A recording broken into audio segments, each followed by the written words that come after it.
Head day fertility అమ్మ అనే పిలుపుకు శ్రీకారం చుట్టండి. పొందండి ఉచిత మొదటి కన్సల్టేషన్, మొదటి స్కాన్. సంప్రదించండి 8880747474.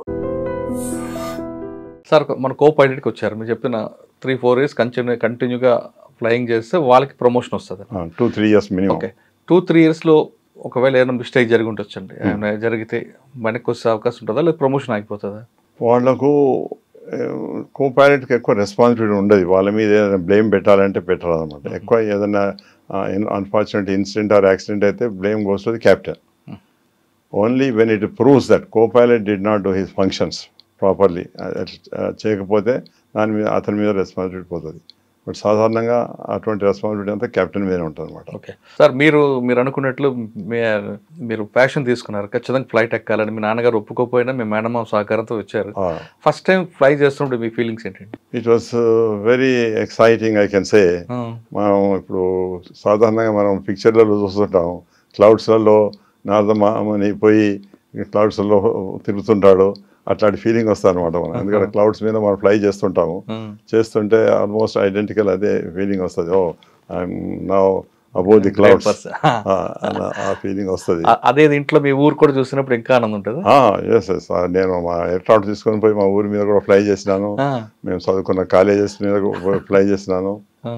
సో వాళ్ళందరికీ కూడా నేను చెప్పేది ఈ ఫలానా టైంకి నేను వస్తాను అని. వాళ్ళు కూడా ఊరు వాళ్ళంతా వచ్చి చూస్తారు అనమాట. వాళ్ళకు కూడా పెద్ద ఎక్సైట్మెంట్ అనమాట. కానీ మీకు వాళ్ళందరూ కనిపిస్తారు, వాళ్ళకు మా విమానం కనిపిస్తుంది, ఇండివిజువల్ కనపడవు. ఇండివిజువల్ కనపడడానికి చాలా లో బోల్స్ వస్తుంది.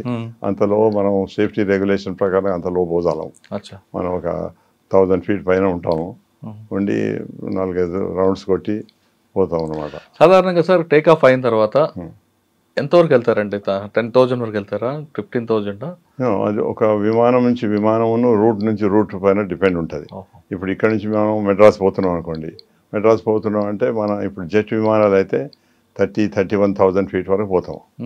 ముందేమో మనకు డెకోటా ఉండే, తర్వాత యాబ్రో ఉండే, అటువంటి ఎయిర్క్రాఫ్ట్లు అయితేనేమో మనం 9,000 feet, 12,000 feet వరకు అట్లా పోతాం.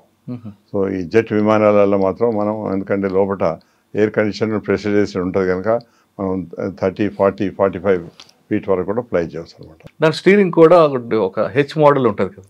కొన్ని హెచ్ మోడల్ ఉంటుంది, కొన్ని రౌండ్ కూడా ఉంటుంది, కొన్ని సెమీ రౌండ్ ఉంటాయి. So these are the 3 types of things which they normally have. Flight controls. Sir private ఇప్పుడు మన ఎయిర్ ఇండియా కాకుండా ఇంక వేరే తీసుకున్నాం అనుకుంటా, వాళ్ళు కూడా అంతే మన ఏవియేషన్ చెప్పినట్లు వాళ్ళు వెళ్ళాలా? చేతిలో స్టీరింగ్ ఉంది కదా, ఇంకా పైకి వెళ్ళొచ్చు? దీనికి ఎవ్రీ డే మనం ఫ్లైట్లో పోయినప్పుడు ఎయిర్ ట్రాఫిక్ కంట్రోలర్స్ అని ఎయిర్పోర్ట్లో ఉంటారు. వాళ్ళు మనకు ఒక ఫ్లైట్ లెవెల్ అని ఇస్తారనమాట.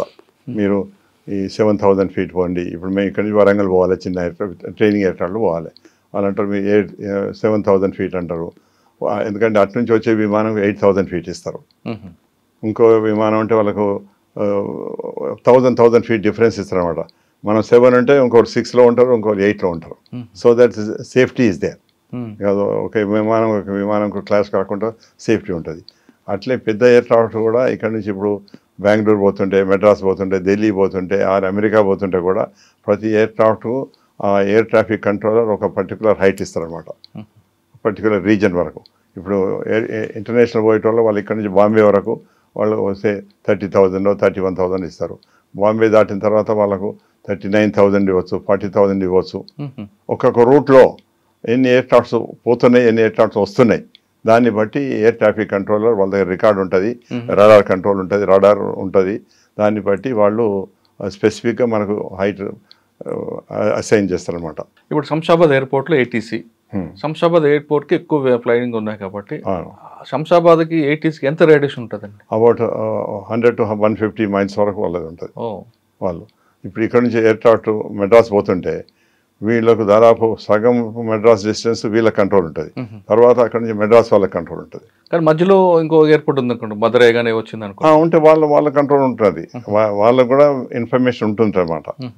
ఈ ఎయిర్క్రాఫ్ట్ ఇప్పుడు చెప్తాను ఒకటి, మీరు మెడ్రాస్ నుంచి మధురై పోతుంది, మధ్యన త్రిచి ఉంది. సో ఆ మెడ్రాస్ నుంచి మధురై పోయే ఫ్లైట్ ఏ హైట్లో పోతుంది అన్నది ఏ ఎయిర్క్రాఫ్ట్ వాటి నెంబర్ ఉంటుంది, అది ఆ త్రిచి కూడా ఇన్ఫర్మేషన్ ఉంటుంది. సో త్రిచి నుంచి ఇంకేదైనా ఎయిర్క్రాఫ్ట్ పోతుంటే వాళ్ళు ఈ ఇన్ఫర్మేషన్ తీసుకొని మళ్ళీ మెడ్రాస్కు ఓవరాల్ కంట్రోల్ ఉంటుంది. వాళ్ళకి చెప్తారనమాట, ఈ మా దగ్గర ఎయిర్ క్రాఫ్ట్ ఈ హైట్లో మేము పర్మిట్ చేసినాం, ఎందుకంటే ఈ హైట్లో మీ దగ్గర నుంచి ఇన్ఫర్మేషన్ లేదు, అందుకని మేము పర్మిట్ చేసినాం ఇస్తారు. అప్పుడు వాళ్ళు కూడా చూసుకొని అడ్జస్ట్ చేసుకుంటారు అన్నమాట. సార్ మనం ఆకాశం వెళ్ళిన తర్వాత కూడా ఏ ట్రాఫిక్ అని కనిపిస్తుంటుంది, ఒకసారి ఏ ట్రాఫిక్ గురించి చెప్పండి.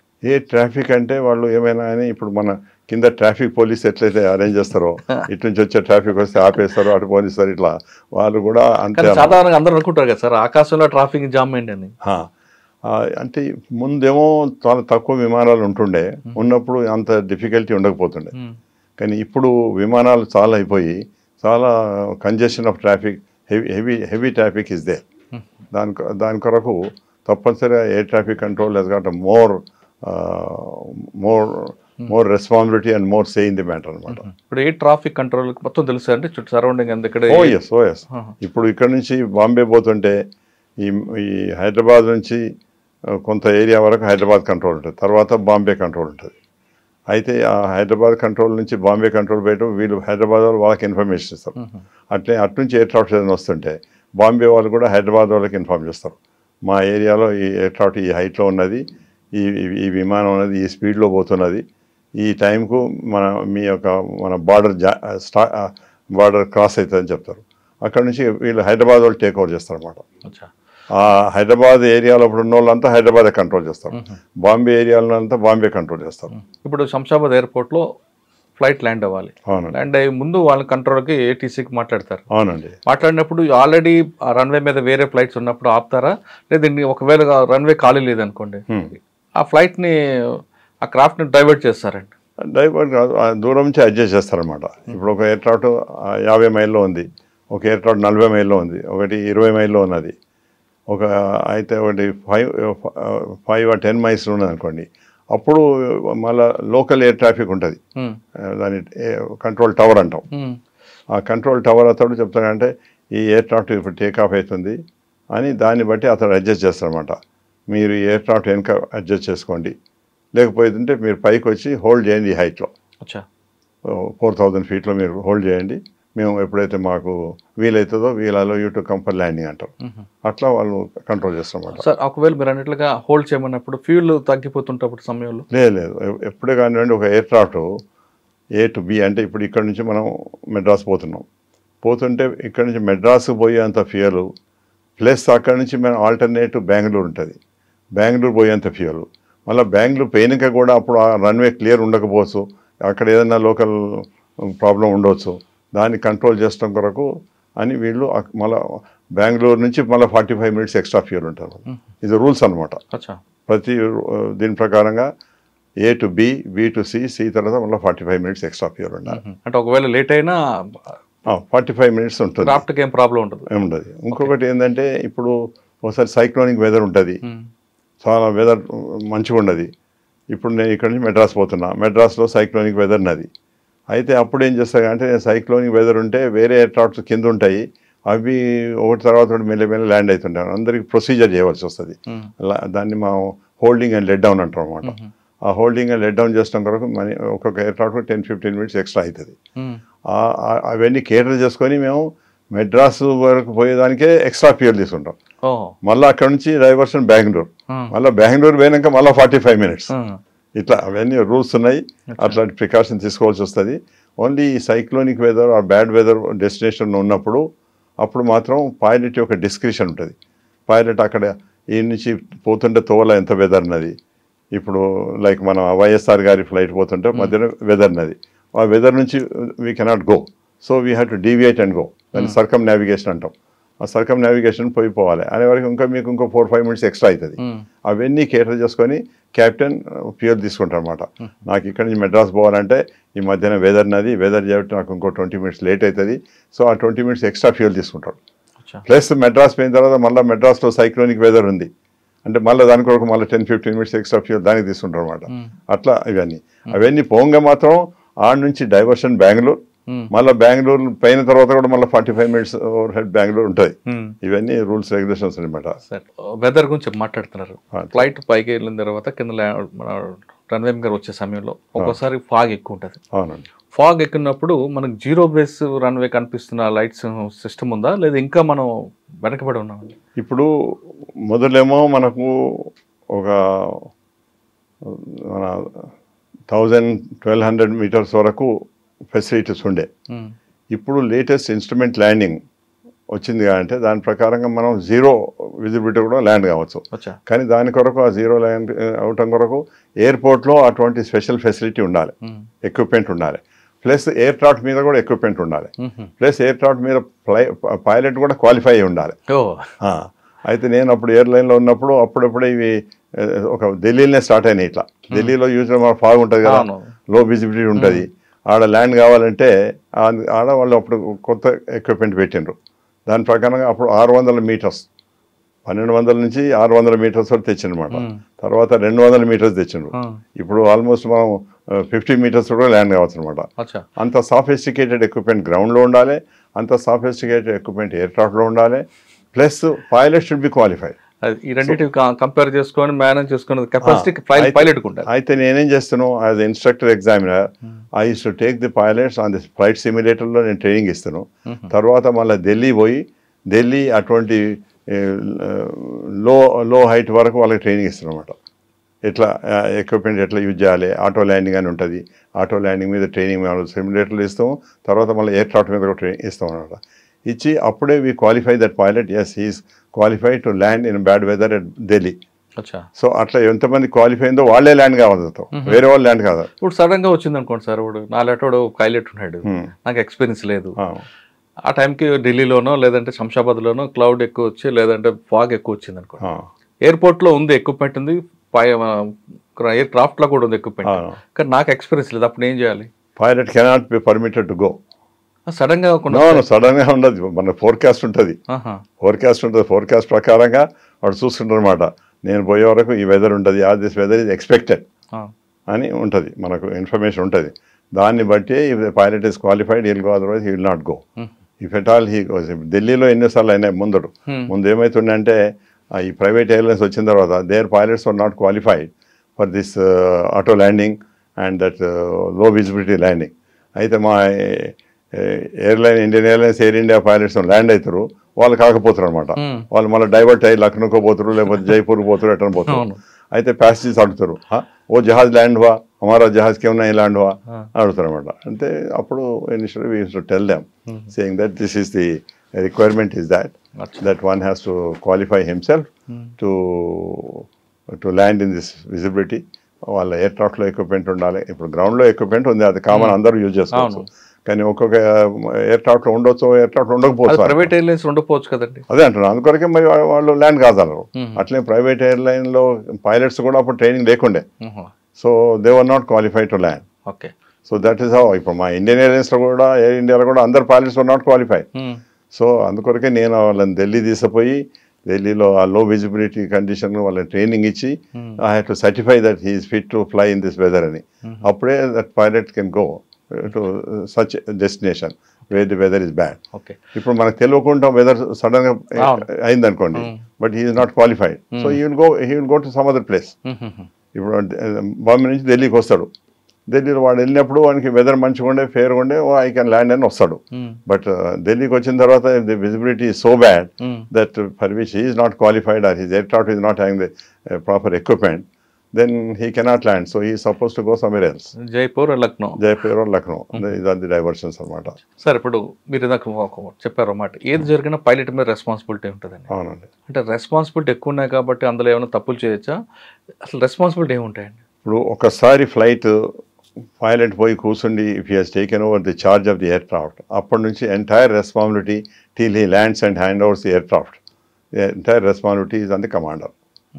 Commander has to first check the aircraft. మొత్తం ఆల్ అరౌండ్ పోతాడు, చెక్ చేసుకుంటాడు. చెక్ చేసుకున్న తర్వాత మళ్ళీ ఇంజనీర్ పుస్తకం తీసుకొచ్చి ఇస్తారు, ఆయన కూడా అన్ని చెక్ చేసుకొని సర్టిఫై చేస్తామన్నమాట, this air craft is fit for flight అని. అప్పుడు ఇతడు అన్ని ఒక్కొక్క ఐటమ్ చెక్ చేసుకుంటాడు. ఎయిర్ క్రాఫ్ట్ దగ్గర పోగానే ఫస్ట్ ఎయిర్ క్రాఫ్ట్ చుట్టూ తిరుగుతాడు. మనం దేవుని గుడి గారు పోతే ఎట్లా తిరుగుతాం అట్లా చుట్టూ తిరుగుతాం అనమాట. తిరిగి మొత్తం చెక్ చేసుకుంటాం, ఎక్స్టర్నల్ అంతా చెక్ చేసుకుంటాం. తర్వాత వచ్చి కాక్పిట్లో కూర్చోండి ఇంటర్నల్ చెక్ చేసుకుంటాం. చెక్ చేసుకున్న తర్వాత ఇంజనీర్ బుక్ చూసుకొని దాంట్లో ఏమైనా డిఫెక్ట్స్ ఉండనా, ఏమైనా రిపేర్ చేసిండ్రా, ఎట్లా ఉంది ఎయిర్క్రాఫ్ట్ అని అంతా చూసుకొని అప్పుడు we accept the aircraft. Engineer offers that this aircraft is fit for flight అని. Then the pilot, after checking all these things, he accepts the flight. అప్పటి నుంచి ఆయన రెస్పాన్సిబిలిటీ అనమాట. మళ్ళీ ల్యాండ్ అయ్యి అక్కడ హ్యాండ్ ఓవర్ చేస్తే దానిక entire responsibility is his. Aircraft చుట్టూ పైలట్ తిరుగుతారా? తిరుగుతారండి. కానీ ఇప్పుడు ఎక్కడ కనపట్లేదండి. లేదు. వాళ్ళు హాఫ్ అన్ అవర్ ముందో 45 minutes ముందు వస్తారు.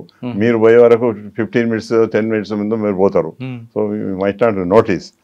బట్ సమ్ టైమ్స్ మనకు విజన్ ఉంటుంది, ఎయిర్క్రాఫ్ట్ అక్కడ ఉన్నది, మనం ఆడ పెద్ద పెద్ద విండోస్ ఉంటే చూస్తుంటే there you can observe that this pilot he's come. Must it's must అనమాట. నేను when I was instructor or examiner ఉంటే I use to see from the distance whether that pilot is doing the check or not. ఒకసారి it so happen, మా flight కంటే ముందు ఆ aircraft వచ్చి land అయింది. బట్ ఆ ఎయిర్క్రాఫ్ట్కు బర్డ్ హిట్ అయిందనమాట. బర్డ్ హిట్ అయ్యి కొంచెం అది ఎలివేటర్కు హోల్ పడ్డది. వాడు చూసుకోలేదు అనుకోండి. అసలు బేసిక్ ఇంజనీర్ చూడాలి. ఇంజనీర్ చూసి వాడు ఇది ఉన్నదండి, it is not fit for flight అని చెప్పాలి. వాడు చెప్పలేదు, చూసిండు, సర్టిఫై చేసిండు. తర్వాత ఈయన పైలట్ ఎవరినైతే నేను చెక్ చేస్తున్నాం అతడు కూడా పోయిండు, అంత తిరిగి చూసుకొని అతడు కూడా వచ్చాడు. నేను I was just watching. So వాడు ఇంజనీర్ ఆఫర్ చేసిండు, వీడు పైలట్ యాక్సెప్ట్ చేసిండు.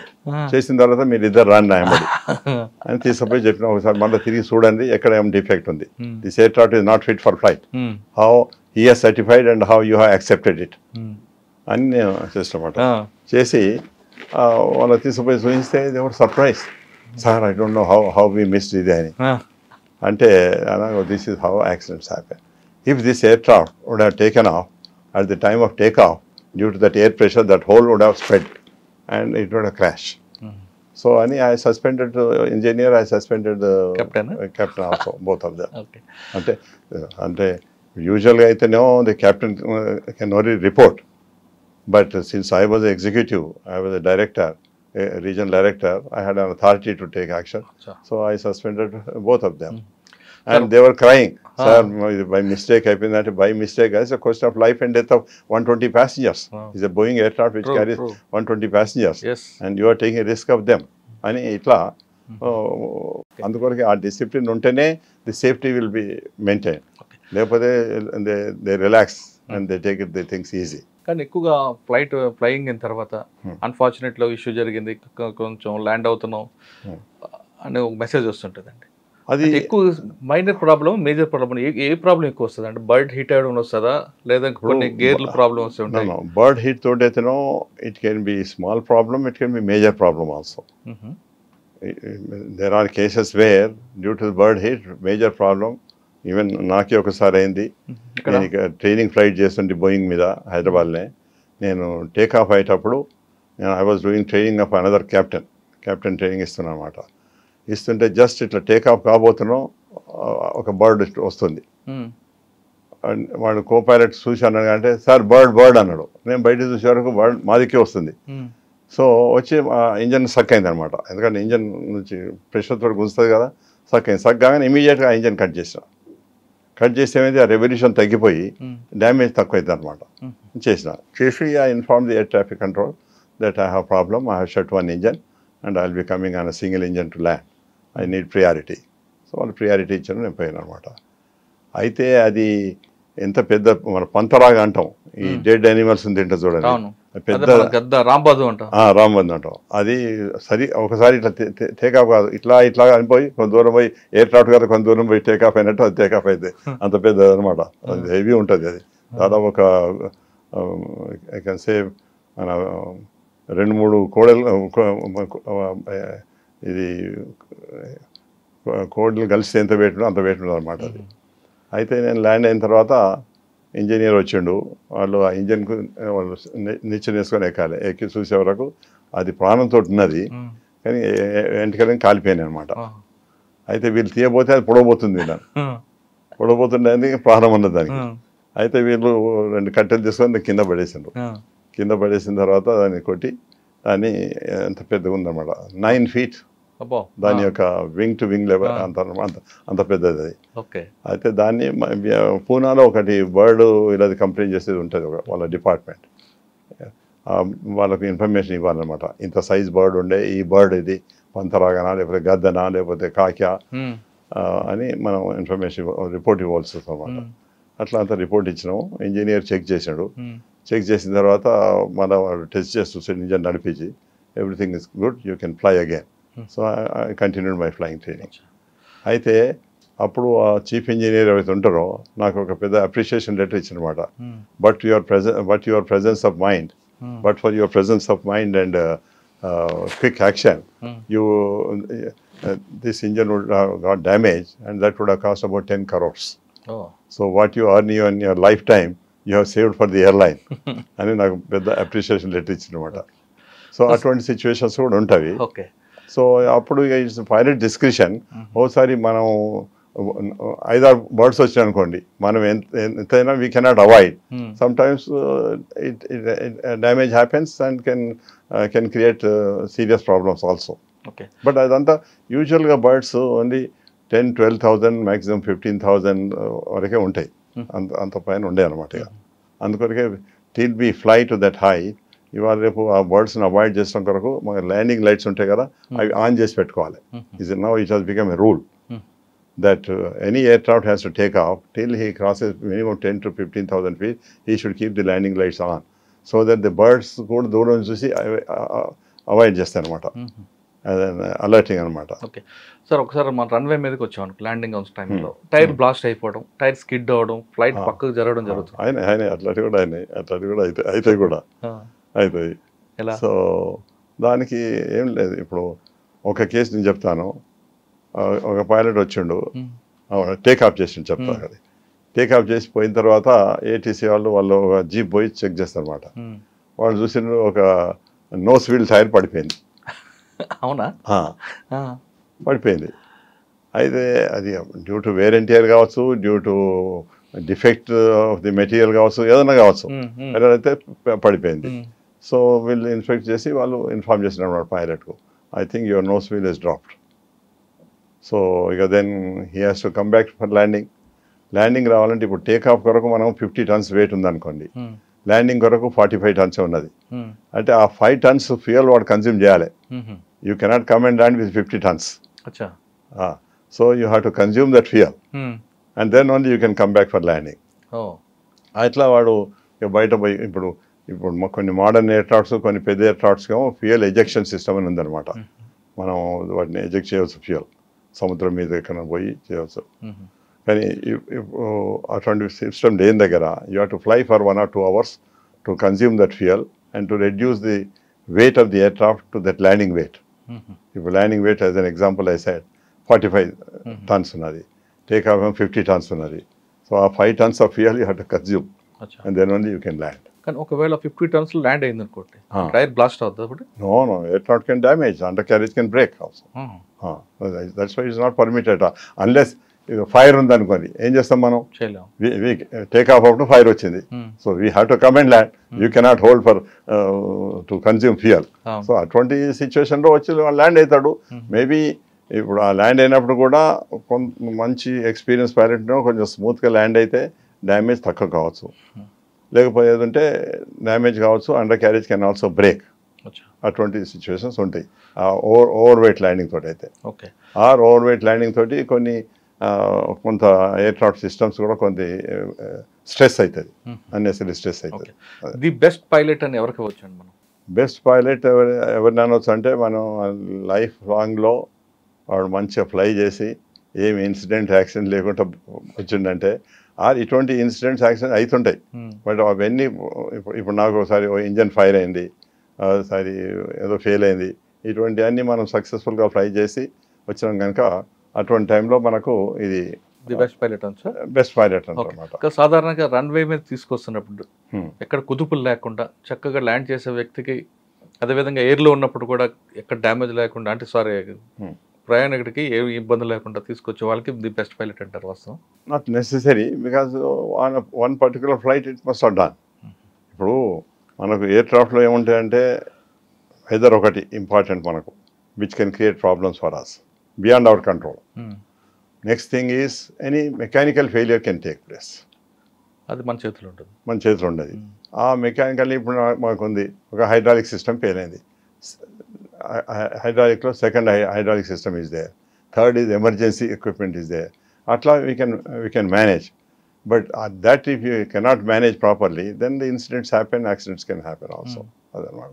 అందుకొరకే మేము వీళ్ళకు పైలట్స్కు నేను ఇదివరకు చెప్పినట్టు మొదటి నుంచి వాళ్ళ ట్రైనింగ్ ఉంటుంది.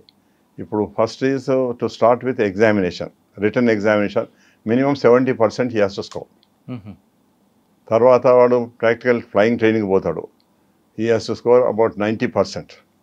Then only he will be clear. Emergencies is concern 100%. అట్లా ఉంటేనే we certify that yes this pilot is fit to fly అని. లేకపోతే వీ గివ్ అడిషనల్ ట్రైనింగ్. ఇవాళ సిమ్యులేటర్స్ ఉన్నాయి, సిమ్యులేటర్ మీద ట్రైనింగ్ ఇస్తాం. ముందు ఎయిర్ క్రాఫ్ట్స్ ఉండే, సిమ్యులేటర్స్ లేకుండే, అప్పుడు ఎయిర్ క్రాఫ్ట్స్ మీద కూడా అడిషనల్ ట్రైనింగ్ ఇస్తాం. The whole idea is unless one person is up to the required standard, we will not pass him at all. Okay. That is the biggest responsibility with the instructor and examiner. Okay. The bad pilot అని ఎవరికైనా వచ్చింది వస్తాయి. Incident accident ఇప్పుడు మీకు జ్ఞాపకం అంటే incident accident కాకుండా ఆయన నేచర్లోనే, ఆయన ట్రైనింగ్లో, ఆయన చేస్తున్న పనిలోనే కూడా కొంతమంది ఇర్రెగ్యులర్గా ఉంటారు కదా. ఉంటే మేము పాస్ చేయం కదా వాళ్ళను. కొంతమంది డ్రింక్ చేసి వస్తారు. నేను చెప్తాను, నేను ప్రతి 6 monthsకు వాళ్ళకు ప్రొఫిషియన్సీ చెక్ ఉంటుంది, రిఫ్రెషర్ కోర్స్ ఉంటుంది, గ్రౌండ్ రిఫ్రెషర్ కోర్స్ ఉంటుంది. ఈ 6 monthsలో ఏమన్నా రూల్స్ రెగ్యులేషన్ చేంజ్ అయినాయా, ఏమైనా ఎక్విప్మెంట్ మాడిఫికేషన్ అయిందా, ఏమైనా అడ్వాన్స్మెంట్ వచ్చిందా, వీటి కొరకని ట్రైనింగ్ ఉంటుంది, గ్రౌండ్ ట్రైనింగ్ ఉంటుంది. దాని తర్వాత ఫ్లైట్ సిమ్యులేటర్ ట్రైనింగ్ ఉంటుంది. తర్వాత ఎయిర్ క్రాఫ్ట్స్ మీద కూడా చెక్స్ ఉంటాయి ప్రతి 6 monthsకు. మనం ప్రతి 6 months మెడికల్ ఉంటుంది. ముఖ్యంగా వాడు మెడికల్ కూడా పాస్ కావాలి. అదే విజన్ ప్రాబ్లం అని. సార్ ఇది కాకుండా సైకాలజికల్ గా ట్రైనింగ్ ఉంటుంది. Yes, psychiatric test is also compulsory. Unless you pass psychiatric test, you cannot qualify as a pilot. కొంతమంది పైలట్ అది ముందు లేకుండే. సిమిలర్లీ ఈ డ్రింక్ కూడా అప్పుడు మేము ఫ్లై చేసినప్పుడు 40 years before it was not there. But afterwards, this is about 25-30 years before, they have started alcohol check. వాడు బ్రెత్ అనలైజర్ చెక్ అని చేస్తారన్నమాట. As per the regulation you should not drink in preceding 12 hours. దాన్ని we call it bottle to throttle. Time should be minimum 12 hours అని అంటాం అనమాట. అయితే కూడా మరి ఆ 12 hours ముందు వాడు ఒక డ్రింక్ చేస్తే పర్లేదు, వాడు 2-3 డ్రింక్ చేస్తే దాని ఎఫెక్ట్ ఉంటుంది కదా. అందుకొరకని మేము బ్రెత్ అనలైజర్ టెస్ట్ పెట్టాం అనమాట. Every pilot before the flight has to undergo breath analyzer test, and only if he qualifies only he will go. However, came in the very severe punishment anamata. When I was regional director, I had to suspend one pilot. Oh, reason? Reason itle vaadu పోయేటప్పుడు మంచిగా ఉండే, వచ్చేటప్పుడు వాడు ఫ్లైట్లో international ఫ్లైట్స్లో drink చేస్తారు కదా, వాడు ఏదో ఒక మినీ తీసుకొని తాగినట్టుంది. సో నేను అందుకొరకే అప్పుడు I started a surprise check. ఎప్పుడో ఒకసారి ఫ్లైట్ రాగానే అందరు క్రూని అందరు చెక్ చేయండి, ఆల్కహాల్ చెక్. డాక్టర్ని పెడుతున్నాను, I use to tell that you check for every. Only international flight drinks ఇస్తారు సాధారణంగా. బట్ వేరే ఫ్లైట్స్లో కూడా one can carry and drink also, no one can stop. But అటువంటి సిచ్యువేషన్ రాదు సాధారణంగా. ఇవాళ రేపు వాడు సెక్యూరిటీ చెక్ ఉంటుంది, అందులో బాటిల్ ఉండేది, వాడు బోనివాడు ఎన్నో ఉంటాయి అన్నమాట. ముందు కొంతమంది అట్లా చేస్తారు, తాగినరు, పట్టుబడ్డరు, జాబులు పోయినాయి, పనిష్మెంట్స్ అయినాయి, ఇట్లా అన్నమాట. సార్ కాక్పిట్లోకి ఎవరైనా రావచ్చా? Pilot, co pilot, air hostess? ముందు ఓన్లీ వీలే crew who are required to come to the cockpit only should come, no one can come. That is the rule now. ముందు ఏమవుతుందంటే మనకు ఇట్లా మీరు నా ప్యాసింజర్ ఉన్నారు అనుకోండి, I know you very well. ఎంతోమంది నేను మినిస్టర్స్ను, ఎంపీస్ను కూడా నా కాక్పిట్లో పిలిచినాను. అప్పుడు there was no such strict regulation. So we use to just call friendly. In fact most of the మా సివిల్ ఏవియేషన్ మినిస్టర్స్ అంతా they use to come and sit in the cockpit. So it was pleasure for them, pleasure for us also to discuss with them and all that. అంటే we are making them to know what are the problems in the cockpit. See, as a chief executive or a minister, he should know. And we used to explain them, sir, this is like this is like this, and we explain just so. Ippudu that is not permitted anamata. Okay. So now it has become very, very strict. After that couple of hijackings and all that, they became very strict. No one can enter into the cockpit except essentially required. See now, both the pilots are required there. కొన్ని aircraft లో అప్పుడు flight engineer ఉంటారు. Flight engineer is required and navigator is required. They are part of the crew. Air hostess is also part of the crew, but air hostess cannot come inside the cockpit while you are taking off or landing. అచ్చా. మనం take of చేసి మనం seat belt of చేసిన తర్వాత అప్పుడు she can come and enquire what do you want maybe tea coffee or water or some sort of thing అది or breakfast time అయితే breakfast ఇస్తారు, లంచ్ టైం అయితే లంచ్ ఇస్తారు. That is only permitted. Now it is very very strict అనమాట. Sir కాక్పిట్లో కాకుండా కాక్పిట్లోనే black box అవును. అసలు దాని వర్క్ ఎలాగ ఉంటుందండి? దేనికోసం పెట్టుకుంటారు? Good question you ask. I will explain to you because I was director of flight safety. So I know what is this thing. I introduced a system also how to decode. ముందు ఇవి decode చేయాలంటే మేము అమెరికాకు బయట దేశాలకు పంపుతాం. When I was the director of flight safety, we have introduced in India itself that we can decode them here. Now that facility is there. Even ఇప్పుడు YSR the accident అయినప్పుడు కూడా అప్పుడు that was sent abroad for decoding. అవును. That's why అదే date అయింది కదా actually. It was taken few days to get the report and all that. అయితే దానిలో there are two types of recorders. One is flight data recorder. అంటే aircraft accident అయినప్పుడు ఎంత height ఉండే, ఎంత స్పీడ్ ఉండే, ఎంత ఏ డైరెక్షన్లో పోతుండే, ప్రతి దాదాపు 120 to 150 parameters it can record. So post accident this is very helpful to see when we decode it. Then we know what was the height, A hydraulic system పనిచేస్తున్నా, ఏది హైడ్రాలిక్ ఫెయిల్ అయిందా, ఏదైనా ఇన్స్ట్రుమెంట్ ఫెయిల్ అయిందా, ఇట్లా ప్రతి information ఉంటుంది అనమాట. That is data flight recorder ఒకటి. ఇంకోటి కాక్పిట్ వాయిస్ రికార్డర్ అని ఉంటుంది. అది ఈ పైలట్స్ ఆ యాక్సిడెంట్ కంటే ముందు ఏం మాట్లాడుకున్నారు, సపోజ్ కెప్టెన్ చెప్పినచ్చు that instrument is not working అనొచ్చు, or co pilot may alert sir this engine is giving some trouble అనొచ్చు. ఇటువంటివన్నీ రికార్డ్ అవుతాయి అనమాట. ఉన్ను what we talk to the air traffic controller also, it gets recorded.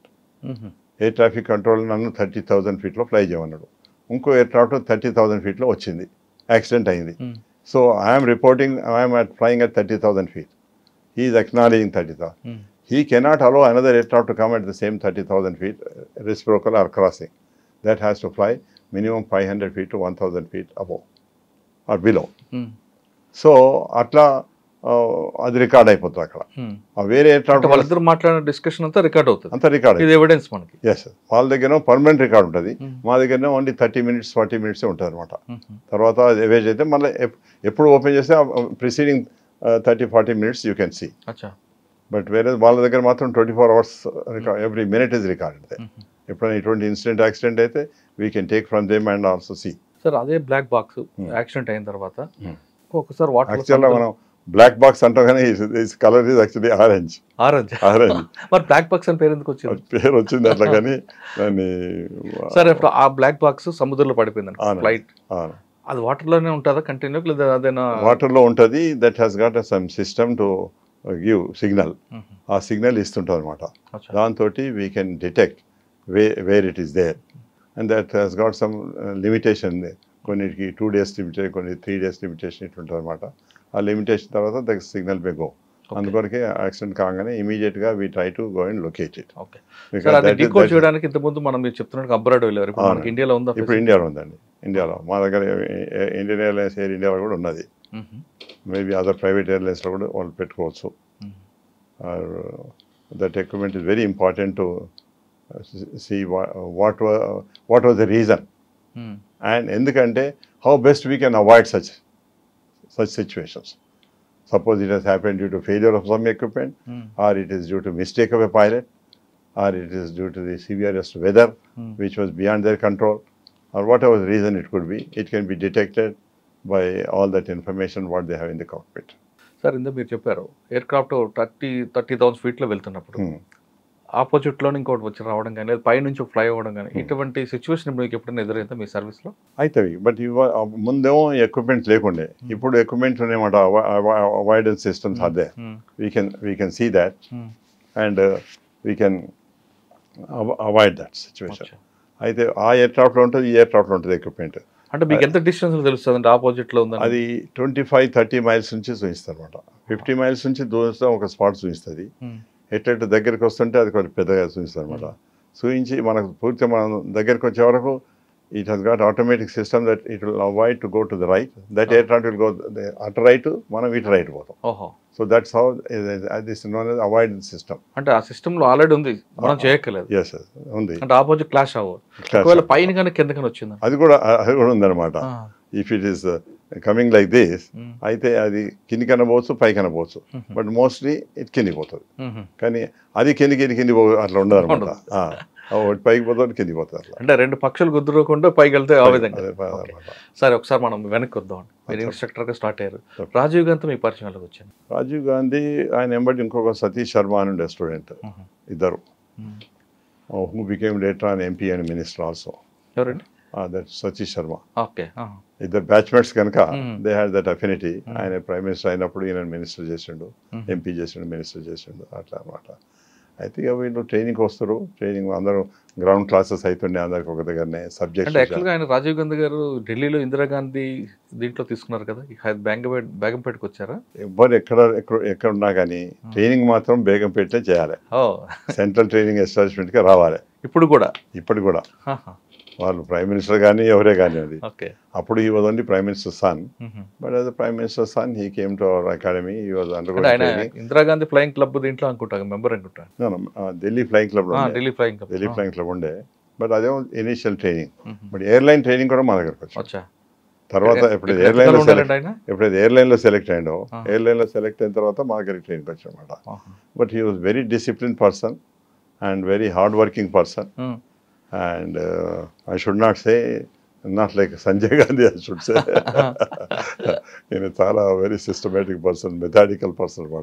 And he was very successful in pilot training also. Very, I can say, like any other pilot, a good pilot takes precautions and training. He was also very obedient in following the rules, regulations and everything. In fact, I can tell you to that extent that ma andarki pickup చేస్తానికి అప్పుడు those days only ambassador cars, they were not even air condition cars. అయితే ఈయన కూడా pilot కనుక ఈయన కూడా అటువంటి కారే పోతుండే. But he as being a prime minister son, he can afford to come in any sophisticated air condition car, but he will never come. He will wait for our car. దాని మీద IA అని రాసి ఉంటుండే అనమాట, Indian airlines. ఆ కార్లోనే కూర్చొని వస్తుండే. So ఇక దాంతో మీకు తెలుసు ఎంత డిసిప్లిన్ అండ్ ఎంత మోడెస్టీ ఉన్నది అనేది. సార్, అప్పట్లో ఆయన బాగా టెక్నాలజీ గురించి ఎక్కువగా మాట్లాడేవారని, టెక్నాలజీ మీద ఎక్కువ ఫోకస్ చేసేవారని. అవునండి, దట్స్ హౌ ఈ కంప్యూటర్స్ ల్యాప్టాప్ యూజ్ చేసి కంప్యూటర్స్ ఇవన్నీ వచ్చినాయి ఆయన టైంలో వచ్చినాయి. Because he is responsible for bringing all these computer systems in India. Sir, ఆయనతో మీరు మాట్లాడుతున్నప్పుడు విజన్ అలాగే ఉండేదండి? He was quite like any other pilot లాగా. We had never found anything abnormal in him. He was one of the very sincere and hard-working students and a good disciplined person, I can say. Sir, instructor ga start ayin Bagameట్లో. ikkade director ayyaru meeru. Madhil regional director kuda ayyaru. ikkada nenu instructor ga start ayinanu. modalu Avro meeda instructor ayinanu. tarvata Avro meeda examiner ayinanu. tarvata Boeing meeda mala instructor ayinanu. Boeing meeda kuda examiner ayinanu. tarvata Airbus 300 meeda kuda instructor ayinanu, examiner ayinanu. అయితే ఈ ఎయిర్లైన్లో ఇప్పుడు హిస్టరీలో చూస్తే నేను ఒక్కడనే 3 aircrafts మీద instructor ఎగ్జామినర్గా అయ్యి సైమల్టేనియస్గా maintain చేసేది. మీరు అంటే 3 ఇటు మీద నాకు కరెంట్ ఉండే అనమాట. కొంతమంది ఇప్పుడు యావ్రోలో ఇన్స్ట్రక్టర్ ఉంటే బోయింగ్ పోయిన తర్వాత ఈ గోస్ ఓన్లీ బోయింగ్ అండ్ యావ్రో కాడు. మళ్ళీ బోయింగ్ నుంచి ఎయిర్ బస్ పోతే మళ్ళీ దేని మీద ఒక ఎయిర్క్రాఫ్ట్ మీద ఉంటాడు, maximum 2 aircrafts. But in my case it so happened అప్పుడు Avros were being phased out. So they wanted one senior pilot to be there to monitor the safety of the aircraft and systems and all sort of thing. So they wanted me to continue. Then I told them I was already by then Boeing and Airbus instructor examiner with me. Why should I come down to the lower aircraft? If you permit me to do all the 3, I don't mind doing. But I cannot forgo my bigger one and come for a smaller one. అంటే అప్పుడు they are taken permission from the DGCA government తీసుకొని As a special case, I was permitted. అచ్చా. In the history of aviation, ఓ that was only one person who was permitted. Super అండి. Sir Begumpet తర్వాత ఎక్కడికి వచ్చారు మీరు? మిగతా ఎయిర్క్రాఫ్ట్లో ఎక్కడ చేశారా? మిగతా ఎయిర్పోర్ట్లో ఎక్కడైనా? అన్నీ ఒకసారి Begumpet airport I was only instructor, but I use to go and fly all over India, all over the neighboring countries also. Wherever Indian Airlines flights were there, I have flown to Dubai, Sharjah, Jeddah, Singapore, Kuala Lumpur, Bangkok, all those routes, wherever Indian Airlines was flying, I was flying అనమాట. డైరెక్టర్గా ఎప్పుడు వచ్చారండి? నేను first I became director of flight safety మీద అయినా. That was Delhi head quarters and jurisdiction is entire India is jurisdiction. అచ్చా. అంటే disaster management అంటారా లేదా ఓన్లీ ఫైర్స్ వరకు వెళ్ళారు? దాన్ని ఫ్లైట్ సేఫ్టీ అంటే complete safety of the aircraft. Okay, fire safety. Flight safety అంటారు, డైరెక్టర్ ఫ్లైట్ సేఫ్టీ అంటారు. కొన్ని ప్లేసెస్ దాన్ని డైరెక్టర్ ఎయిర్ సేఫ్టీ కూడా అంటారు. But that was responsibility of the pilot incharge. Only pilot can become a director flight safety, non pilot cannot become. అచ్చా. అయితే వాళ్ళ రెస్పాన్సిబిలిటీస్ ఉంటాయన్నమాట. That all the aircraft should fly safely and certain procedures have to be followed. అయితే ఈ cockpit voice recorder అనేది ఉన్నది కదా, DFDR ఉన్నది కదా. So what we use to do as a director of flight safety, I use to send my officers to different locations. ఓ flight Cochin నుంచి ఎక్కకపోతుంది, కొచ్చిన్ ట్రివాండ్రమో, కొచ్చిన్ ఎక్కకపోతుంది అక్కడ. This officer will quietly go there. At Cochin, he will remove that equipment and replace the other one, fresh one. That's like a recorder అనమాట. Recorder తీసుకొని మేము ఆఫీస్లో వాటిని చూస్తాం అనమాట.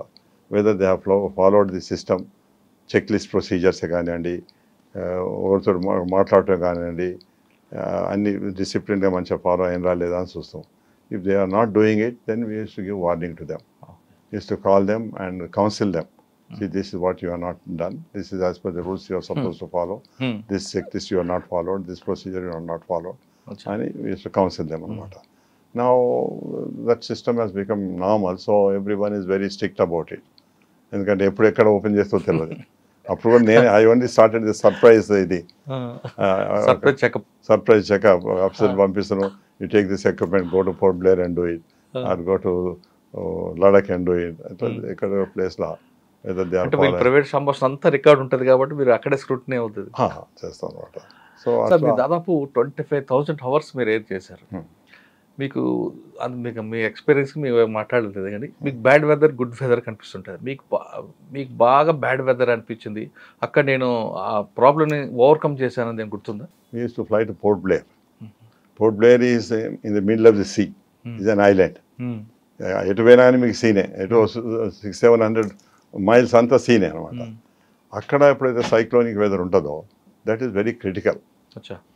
ఎందుకంటే ఇప్పుడు మనం బెంగళూరు పోతున్నాం, బెంగళూరు బ్యాడ్ వెదర్ ఉంటే చెన్నై పోతాం, చెన్నైలో బ్యాడ్ వెదర్ ఉంటే బెంగళూరు పోతాం, హైదరాబాద్ పోతాం. అక్కడ ఆ ఫెసిలిటీ లేదనమాట. అందుకొరకు you have to plan well in advance. How is the weather moving, which direction the cyclone is moving. So that needs a lot of special study. అందుకొరకే ఓన్లీ ఎక్స్పీరియన్స్ పీపుల్ వీస్ to send. మీరు చెప్పిన ఆ ప్లేస్లో bad weather ఉందనుకోండి, ఎక్కడ divert చేయాలి? There was Rangoon అంటారు ఇప్పుడు, రంగూన్ అని ఉండే, అక్కడికి డైవర్ట్ చేయవచ్చు. లేకపోతే ఇంటర్నేషనల్ ఫ్లైట్స్ లో మనం ల్యాండ్ అవ్వాలనుకోండి, ఇప్పుడు మీరు చెప్తారు రంగూన్ కానీ లేదా బర్మా కానీ ల్యాండ్ అవ్వాలంటే పూకెట్ అని ఒకటి థాయిలాండ్ ఉన్నది ఒకటి. ఈ రెండు ప్లేస్లో ఎక్కడికైనా మనం డైవర్ట్ పర్మిషన్ ఇస్తారా? మనం వేరే కంట్రీ కాదు.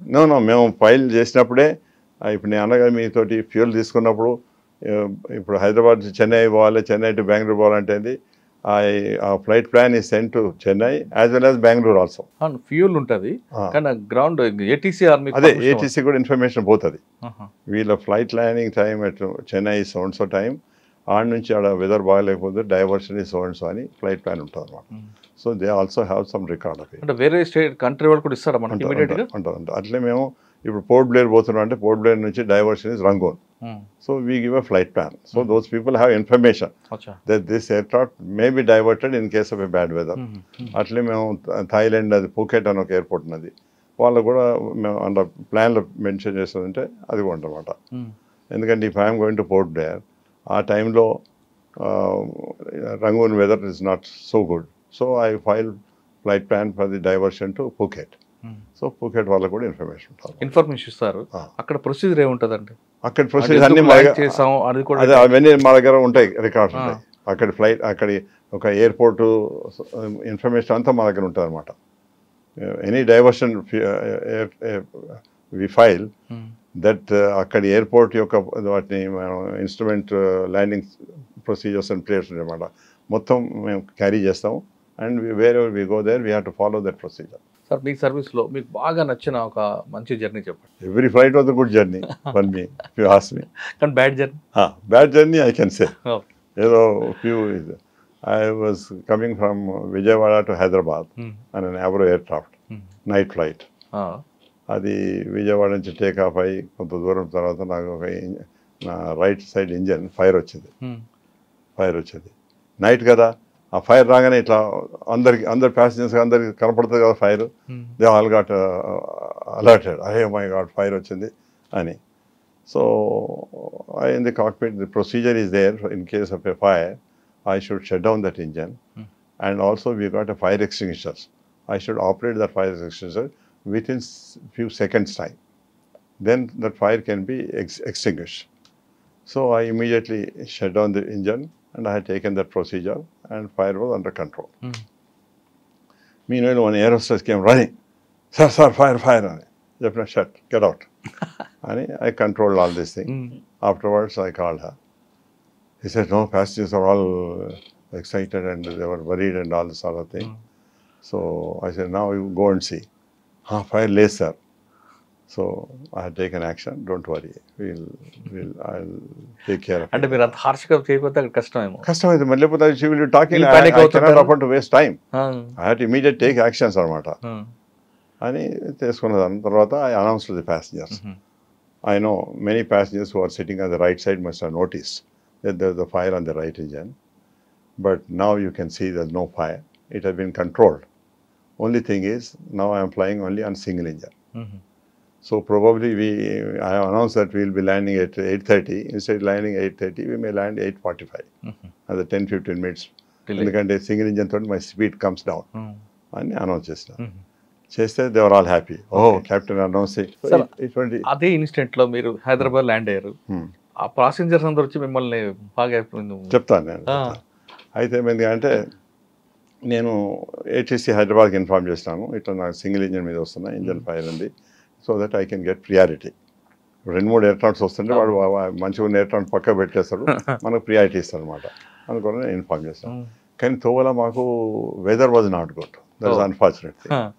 అయితే నైట్లో వెదర్ మంచి లేకపోతే ఆ లైట్నింగ్ చిక్ కనపడుతుంటాయి కదా, సో ప్యాసింజర్స్ చూస్తుంటారు ఇటు, అయ్యి మై గాడ్ వెదర్ కూడా మంచి లేదని వాళ్ళ వరి అనమాట. అయితే కూడా నేను మళ్ళీ అనౌన్స్ చేస్తాను, I know since it's a night you people must be noticing some lightning taking place, but it's okay, our en route is not so bad and we are trying to avoid some extreme weather, we are trying to avoid, and we will be landing. అప్పుడు నేను మాట్లాడుతాను అనమాట, so that the confidence it gives to the passengers. The passengers will feel more comfortable and happy.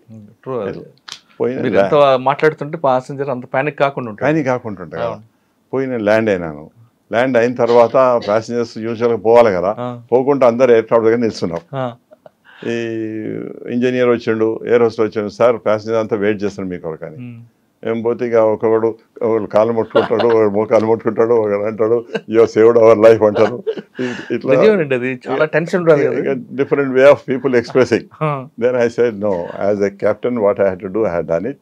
It is my duty and I have done it very precisely and so fast so that everything is under control. Okay. And I, being an instructor, I train other people. So since I myself is an instructor, I could take very precise action and everything is under control. Okay. So then only they have gone. Atle oka situation cheptanu. I had a habit of announcing the passengers. Some temples we are crossing, especially I used to do flights to Madurai. Madurai got Rameshwaram temple, a very famous temple. Lot of foreigners used to go there. On my aircraft, lot of foreigners, when I see big group going on. So I could go temples to talk around Kotesano. On the right you can see the Rameshwaram temple, you can see 4 gopurams there. అక్కడ ధనుష్కోటి చక్కర కొట్టి చూపిస్తున్నమాట. చూపించిన పోయి land అవుతాను. అయితే ఈ foreigners వాళ్ళకు ఇదనమాట, వాళ్ళు కింద వెయిట్ చేసి నేను పోయినాక oh captain we enjoyed seeing the temples we thought we'll only go personally and see on the ground, but even from the air we have seen కొంతమంది ఎక్స్ప్రెస్ హ్యాపీ అనమాట. అట్లే మనం ల్యాండింగ్ కూడా చేస్తాం. కొంతమంది థర్డ్ అని కొంచెం సౌండ్ వస్తుంది ల్యాండింగ్ ఉంటుంది, కొంతమంది స్మూత్ ఫెదర్ ల్యాండింగ్ ఉంటుంది అనమాట. Since I was a very experienced instructor examiner, I used to do very feather touch landing. So a lot of passengers used to appreciate it. And they used to tell also. ఇప్పుడు నేను మెడ్రాస్ హైదరాబాద్ వచ్చి Hyderabad to Delhi పోతున్నా. అయితే మెడ్రాస్ నుంచి మేము take off అవుతాం, 6 o'clock take off అవుతాం, ఇక్కడ 7కి ల్యాండ్ అవుతాం, మళ్ళీ 7:45కి ఇక్కడి నుంచి పోయి ఢిల్లీలో 9:30కి అట్లా ల్యాండ్ అవుతాం అనమాట. ఇది ఎయిర్ బస్ ఎయిర్క్రాఫ్ట్. ప్యాసింజర్స్ వాళ్ళు 6 o'clock ఫ్లైట్ అంటే వాడు 3 గంటలు 4 గంటలు లేచి తయారు కావాలి. పాపం సగం నిద్ర ఉండదు వాళ్ళకి. ఎయిర్క్రాఫ్ట్లో కూర్చొని వాళ్ళు నిద్రపోతున్నారు అనమాట. అయితే ఈ ప్యాసింజర్ వాళ్ళు going to Delhi via Hyderabad. So Hyderabad aircraft land అయింది, టేక్ ఆఫ్ అవుతుంది, బట్ దే ఆర్ స్లీప్ అనమాట. అయితే కొంతమంది ప్యాసింజర్ అంటారు, captain Reddy we did not realize that when you landed Hyderabad when you are taken off from Hyderabad such a smooth flight it was అని కొంతమంది. ఒక example నేను చెప్తాను. Mister Chidambaram garu as a minister, central minister ఉండే, అప్పుడు జనార్దన్ రెడ్డి గారు సీఎం ఉండి, ఇంకా రోషయ్య గారు వారు ఎంబడి వస్తుండ్రి. వీళ్ళు ముగ్గురు నా ఫ్లైట్లో ఢిల్లీ నుంచి హైదరాబాద్ వస్తుండే అనమాట. అయితే నేను అక్కడ ఎయిర్క్రాఫ్ట్ పోగానే ఎల్డర్లీ పీపుల్ కనుక నమస్తే సార్ అంటే, oh captain Reddy you are on board, we are safe అని అన్నారు. తర్వాత నేను వచ్చి ల్యాండ్ అయిన హైదరాబాద్లో. ల్యాండ్ అయిన తర్వాత ఆయన చిదంబరం అంటాడు, captain Reddy you do such a kissing landings, we don't even realize we're sitting and talking, ఇంకా ల్యాండ్ కాలేదని ఒకరు, ల్యాండ్ అయిందని ఒకరు, ఇట్లా such a thing. You are an instructor, why don't you leave this legacy behind and train those people also to do like this అని చిదంబరం గారు అంటే, ఈయన మన జనార్దన్ రెడ్డి గారు అంటూ ఏం వేస్తాను ఈ మినిస్టర్ గారు ఏమో కిస్సింగ్ ల్యాండింగ్ అంటుండు అని అన్నారు. అంటే చెప్పిన సార్ ఈ talking about feather touch landing అని నేను అన్నాను. జోక్ అంటే అంటాను కిస్సింగ్ ల్యాండింగ్ అని అన్నాను. చెప్తున్నాను సార్ ఇది only appreciating that feather touch landing. Sir ఫ్లైట్లో మీరు పైకి వెళ్ళిన తర్వాత ఎయిర్లోకి డే టైం అంటే మీకు క్లౌడ్స్ కనిపిస్తాయి, స్కై కనిపిస్తుంటుంది. నైట్ టైం ఏం కనిపిస్తుంది సార్ అసలు? నైట్లో చెప్తాను. మొదలు ఎప్పుడైతే బ్యాక్ బ్లైండ్కి వెళ్ళాల్సిందేనా? Back 50 years before there were no weather radars. So aircraft we used to fly, especially we used to do night airmail flight by Dakota aircraft from Chennai to Nagpur, Nagpur to Chennai back. అయితే అప్పుడు weather we cannot see there is no radar at all. So what we use to do is కాక్పిట్లో light ఉంటుంది కదా, dim చేసి బయటకు చూస్తాం. ఇట్లా చూసి క్లౌడ్స్ ఏవైతే వర్టికల్గా ఉన్నాయో they are the clouds which can give turbulence. అయితే ఆ నైట్లో మనకు లైట్నింగ్ కూడా కనిపిస్తుంది ఇక్కడక్కడ. So they know the lightning area is a severe cloud is there. So that is how we use to avoid. But that is not 100% safe because it's only your judgment and it may be correct, may not be 100% correct. But తర్వాత radars వచ్చినాయి. Radars వచ్చిన తర్వాత నా especially when we are flying to Chennai to Singapore flight చేస్తుంటే night flight అనమాట. When you are flying over Port Blair and that area cyclonic weather, ప్రతి సంవత్సరం cyclonic depressions ఉంటాయి కదా, ఉన్నప్పుడు lot of weather will be there. అయితే అటువంటి టైంలో ఈ weather radars are very useful. So we use to see on the weather రాడార్లో రెడ్ ఏదైతే ఉంటుందో that we use to avoid. But sometimes it so happens ఇది ఒక cloud ఉంది, వెనక అదొక క్లౌడ్ ఉంది. If you are flying in such weather, ఇప్పుడు this is one cloud which I can see in the radar, I cannot see that weather because this is camouflaging the other one. So I use think oh ఇది ఒక weather కదా, దీన్ని కొంచెం avoid చేసి ఇట్లా పోయి ఇట్లా పోతా ఉంటాం, ఇట్లా పోయి ఇటు పోయేవాడు మళ్ళీ అదొక వెదర్ ఉంటుంది ఉండేవారు, then you have to again avoid that.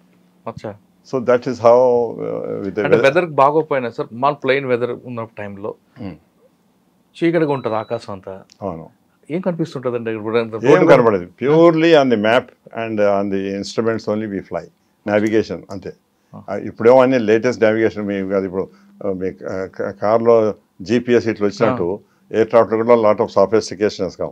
ఇప్పుడు జీపీఎస్ మీకు ఈ మధ్యన వచ్చింది, కానీ మాకు 15 years కిందనే ఇటువంటి మాకు ఎయిర్క్రాఫ్ట్లో వచ్చినాయి అనమాట. So that is navigation system is there. అంటే మీరు పైలట్ సీట్లో కూర్చున్న తర్వాత నావిగేషన్ చూడాలి తప్ప ఏది చూడడానికి లేదు, ఏం కనిపించదు. బయట ఏం కనపడుతుంది, బయట ఏం ఏంటంటే కింద ఏదైనా సిటీ పై నుంచి పోతుంటే like Nagpur flight when I use to do night flight. So I use to fly over Warangal తర్వాత హైదరాబాద్ మీద, హైదరాబాద్ తర్వాత అదేంటి మన చాందా బలాషా ఏదో ఉంది, బలాషా, అది ఆ నుంచి నాగ్పూర్ అనమాట. సో అట్లా అంటే ఇనిషియల్ మెడ్రాస్ టేకాం కాగానే నెల్లూరు వస్తుండే, నెల్లూరు తర్వాత వరంగల్ వస్తుండే, వరంగల్ తర్వాత హైదరాబాద్ వస్తుండే, హైదరాబాద్ తర్వాత చాందా బలాషా వస్తుండే, తర్వాత నాగ్పూర్. అట్లా by looking at the ground ఆ యొక్క లైట్ యొక్క వాటి యొక్క పిక్చర్స్ డిజైన్ చూసి ఈ డిజైన్ ఉంటే this is so and so city, this is so and so city అని మాకు డిస్టెన్స్ మెజర్మెంట్ ఉంటుంది. డిస్టెన్స్ అక్కడ కనిపిస్తుంటుంది అంటే ఎంత డిస్టెన్స్ ఉంది, ఏ ట్రాక్ లో పోతున్నాము. అంటే ఇనీషియల్ డెకోడా ఫ్లై చేసినప్పుడు అవి కూడా లేకుండా ఏంటరా, ఆల్ ప్యూర్లీ మ్యాప్ రీడింగ్ ఉన్న క్యాలిక్యులేషన్స్ అంతే. అప్పుడు ఇవన్నీ ఇప్పుడైతే మనం శంషాబాద్ టేకప్ అయిన తర్వాత టువర్డ్ ఢిల్లీ వెళ్తుంటే వయా బలార్షా అనేది మనకు తెలుస్తుంటుంది. తెలుసు మనకి ఇప్పుడు డైరెక్ట్ మనం అక్కడ నుంచి నాగ్పూర్ పోతుంటే నాగ్పూర్ ఇంత దూరం రైట్కి పోతున్నది, ఈ మనం తర్వాత భోపాల్ పోతాం, భోపాల్ కింద పోతుంది. ఇవన్నీ ఇప్పుడు మంచిగా it is now pleasure to fly. అప్పుడు ఇది కాదనమాట. ఇప్పుడు ఢిల్లీ పోవాలంటే వయా నాగ్పూర్ పోవచ్చు, లేదా ఇంకొక రూట్ కూడా ఉంది అనుకుంటే, ప్యారల్ రూట్ కూడా ఉంది అనుకుంటే. సాధారణంగా what we do is A to B we fly direct. But unless there is some requirement to avoid, there may be fire ranges ఉండొచ్చు, or Air Force flight వాళ్ళ ఏరియా ఉంటుంది where they will be practicing their flying aerobatics చేస్తుంటారు. అటువంటి ఏరియాస్కు మాకు మొదలే information ఉంటుందన్నమాట.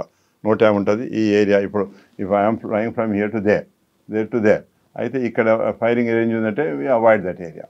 కానీ A to B ఉంటుంది direct. A to B direct as the crow flies. Okay sir, మన పెద్దల గురించి మాట్లాడుతున్నాం. రాజశేఖర రెడ్డి గారు ఇష్యూ జరిగినప్పుడు సాధారణంగా రాజశేఖర రెడ్డి గారు ఎక్కడైనా ముందు ప్రజలు ఉన్నారంటే వెళ్ళాలని ఇష్టపడతారు. అది ప్రతి పొలిటీషియన్స్ ఉంటుంది, కానీ రాజశేఖర రెడ్డి గారు కొంచెం ఎక్కువ చూపిస్తుంటారు. ఆ రోజు జరిగినప్పుడు ఒకవేళ మీరే ఉండుంటే ఆయన అవాయిడ్ చేసేవారు అనేది ఒక వార్త ఉంది, వాస్తవం అంటారు? ఇదే క్వశ్చన్ దానికంటే ముందు just give you prior thing. 2-3 times Chandrababu Naidu garu ఉన్నప్పుడు కూడా నేను I was his aviation adviser అన్నమాట. So I was in charge of this VIP flights and I was in charge of it. So I couple of times it so happened I gone to the airport. I told him, sir, weather is not good. ఎందుకంటే అప్పుడు ఈ బేగంపేటలో మన బెంగళూరు నుంచి వచ్చే ఫ్లైట్లు, హైదరాబాద్ నుంచి మన మెడ్రాస్ నుంచి వచ్చే ఫ్లైట్స్, ఢిల్లీ అన్ని ఫ్లైట్స్ వస్తాయి కదా. They were all pilots, my juniors and my students only. I used to inquire, how is the weather en route? If they say, no, weather is fine, well and good. Somebody says that, no, sir, Bangalore route is very bad and all that. So I used to take the information. Apart from the forecast, I used to get the active weather condition from these pilots. Then a couple of times, CM garu, Chandrababu garu వచ్చిండ్రు, మన లాంజ్లో కూర్చున్నారు, VIP లాంజ్లో కూర్చున్నారు. I had gone and I told him, sir, the weather manchile, the pilot landed from Bangalore. He said, en route weather is not good, so it may take 3-4 hours to improve, sir. Ante 3-4 hours అయితే then why should I sit here? I'll go and sit in the secretariat. As and when it improves, you please let me know. I will come. Atla I could convince because of my position, because of my experience. I could convince. ఓసారి 2 సార్లు situations were they, అయ్యో అక్కడ 2 లక్షల మంది wait చేస్తుండండి మా కొరకు అని కూడా అటువంటి సిచ్యువేషన్ కూడా వచ్చినా కానీ నేను చెప్తాను, సార్ ఇట్స్ అప్పుడు చంద్రబాబు గారు అన్నారు అంటే నేను చెప్తాను, సార్ ఈ సిచ్యువేషన్ ఇస్ లైక్ దిస్, మేము via so and so place I can route, but అక్కడ రీఫిల్లింగ్ ఫెసిలిటీ లేదు, అందుకొరకు దెర్ మే బి డిలే అని అంటే, మంచిది అట్లయితే నేను ఆఫీస్లో పోయి కూర్చుంటాను, as and when you are ready, you let me know. So that sort of a situations also came. అటువంటి సిచ్యువేషనే ఇప్పుడు వైఎస్ఆర్ గారి అప్పుడు కూడా వచ్చిందనమాట. అయితే అప్పుడు ఒక బ్రహ్మానంద రెడ్డి గారని, he was in charge of this VIP helicopters. I was not in charge. I was only looking after the international airport Shamshabad. అప్పుడు ఇంకా ప్లానింగ్లో కన్స్ట్రక్షన్ ఉంది కనుక I was looking after that and I was looking after this academy. I was having 3 designations: international airport, VIP helicopter and academy. అయితే నన్ను అడిగింది అంటే ఆయన రైల్వేస్ నుంచి వచ్చిండు. అవును, ఐఆర్ఎస్ కదా. వస్తే అన్నగా అంటే రెడ్డి గారు మీ దగ్గర ఈ 3 డెసిగ్నేషన్స్ ఉంది, ఏది ఆయనకి ఇస్తారు అంటే అన్నగా అంటే sir it's his choice since is close to CM and CM relation మాకు తెలుసు, అందుకొరకు ఆయనకి ఏది అవసరం ఉంటే అది తీసుకొని ఇవ్వండి సార్ నేను మా చీఫ్ సెక్రటరీతో చెప్పినాను. చెప్తే ఆయన అడిగితే ఆయన అన్నగా అంటే నాకు ఇంటర్నేషనల్ ఎయిర్పోర్ట్ కావాలన్నాడు. All right let me take international airport అంటే ఆడవాళ్ళు జిఎంఆర్ వాళ్ళు టేకెన్ అబ్జెక్షన్. ఈయన రైల్వేస్ బ్యాక్గ్రౌండ్ ఉంది, ఈయనేం మాకు ఏవియేషన్ చూపిస్తాడు, అందుకొరకు ఈయన వద్దని వాళ్ళు పోయి సీఎం దగ్గర ప్రొటెస్ట్ చేసుకున్నమాట. చేసుకుంటే అప్పుడు again it was not given, airport was not given to him. Then question came, మళ్ళీ చీఫ్ సెక్రటరీ గారు పిలిచి అడిగినారంటే రెడ్డి గారు మరి రెండిట్లో ఏది ఇస్తారు sir, anything a want, I will take VIP helicopter. All right let him take VIP helicopter. Sir చిన్న submission, ఎవరికైనా ఇవ్వచ్చు అలాగా? ఇప్పుడు these are all government positions, government can give any person. ఇప్పుడు కాదు, అది పొలిటికల్ పోస్ట్ కాదు కదా సార్ ఎవరికైనా ఇవ్వడానికి. ఇప్పుడు ఆ ప్రొఫెషన్ వేరు, subject I should not mention that even today someone is put on the aviation as aviation director and he has got no experience, but he is aviation director. అది KCR appoint చేస్తున్నాడు, ఎందుకంటే కేసీఆర్కి ఆయన కొంచెం క్లోజ్ ఉండే. Okay what post I can give this post, I'll take it. He is not even a pilot, he is not an engineer, nothing he knows about the aviation, but he was given for last 10 years, he is there. అటువంటి వ్యక్తి దగ్గర ఏమైనా incident జరిగితే ఎవరు responsibility తీసుకుంటారు? ఆయన responsibility. ఇప్పుడు ఆ బ్రహ్మాండ అందుకే జైలు పోయింది పాపం, అవును విన్నారా? So this is how the things can happen, but unfortunately this things happen. అప్పుడు కూడా ఎంతోమంది అన్నారు, అరే ఇస్తే ఆయనకు ఎమ్మెల్సీ ఇవ్వనివ్వు, ఎంపీ రాజ్యసభ ఇవ్వను, దేనికని చైర్మన్ కానివ్వండి, కానీ ఈ ఏవియేషన్ పోస్ట్ ఎందుకు ఇవ్వాలి అన్నట్టు ఎంతోమంది మాట్లాడినారు. మాట్లాడితే నాతో కూడా చెప్పినారు, మీరు ఎందుకు చెప్పారని నేను చెప్పిన sir I don't like to, because CM's description, if CM has appointed somebody let it be there. Sir అటువంటి సిచ్యువేషన్ మీకు ఎదురైంది అనుకోండి, ఆ రోజు రాజశేఖర రెడ్డి గారు చిత్తూరు వెళ్ళాలి, బ్యాడ్ వెదర్, ఆయన వెళ్ళారు, ఫ్లై అయ్యారు, మన పావురాల గుట్ట దగ్గర క్లాష్ అయింది. ఆ సిచ్యువేషన్ మీకు ముందే తెలుస్తుంది ఫోర్కాస్ట్, మీరు అవాయిడ్ చేస్తారా లేదా రూట్ మార్చి పంపించారు? నేనేం చేస్తానంటే ఇప్పుడు this is Chittoor, this is that area and this is Hyderabad.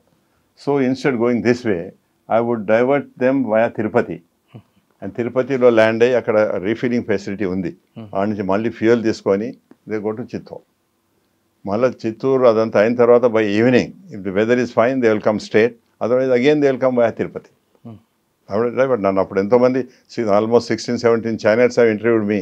They were also asking me, you are advisor, you are in charge of helicopter for such a long time, nothing has happened, no incident has happened, how this has happened, what you would have done if you were there అని నన్ను అడిగారు.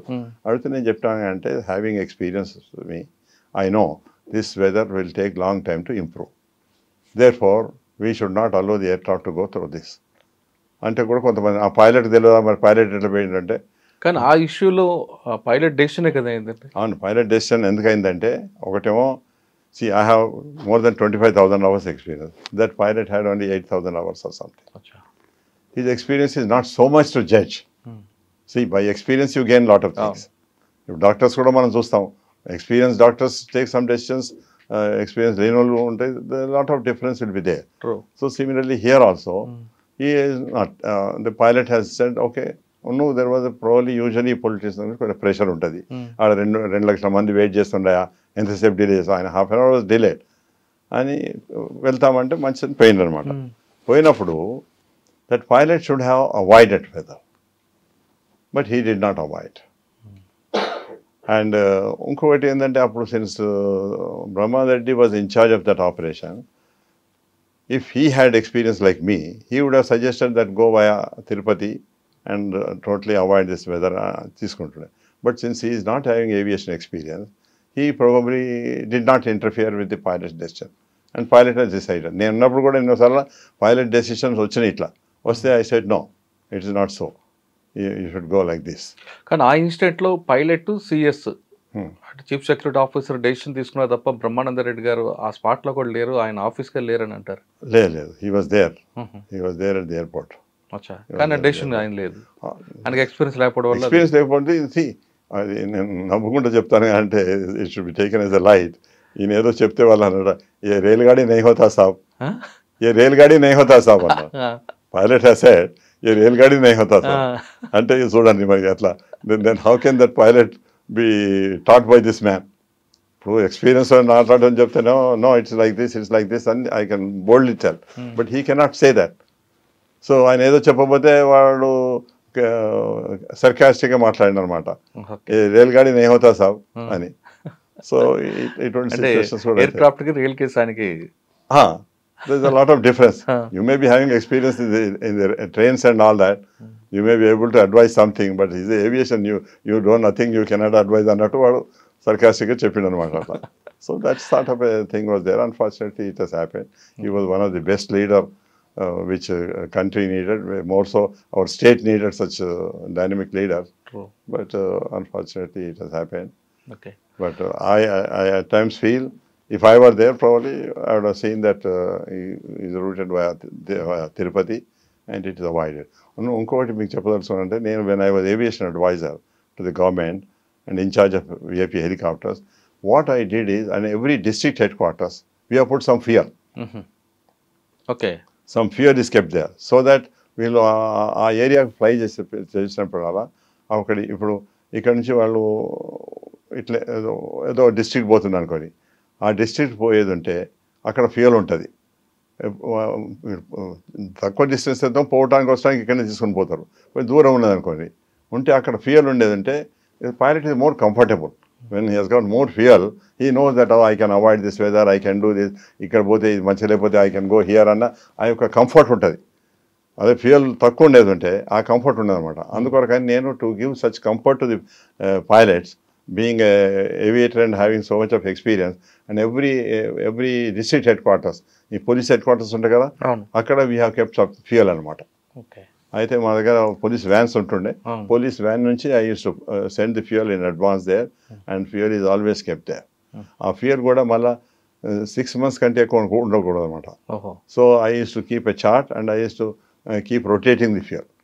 అది 3 months కాగానే I use to get that fuel here and put a fresh fuel there. అట్లా done it and I used to coordinate with all those people and all that. So sir మీ సర్వీస్లో aviation, మీ ఇంటి పేరు aviation అయిపోయింది. Aviation మీరు చేసిన contribution ఏంటండి?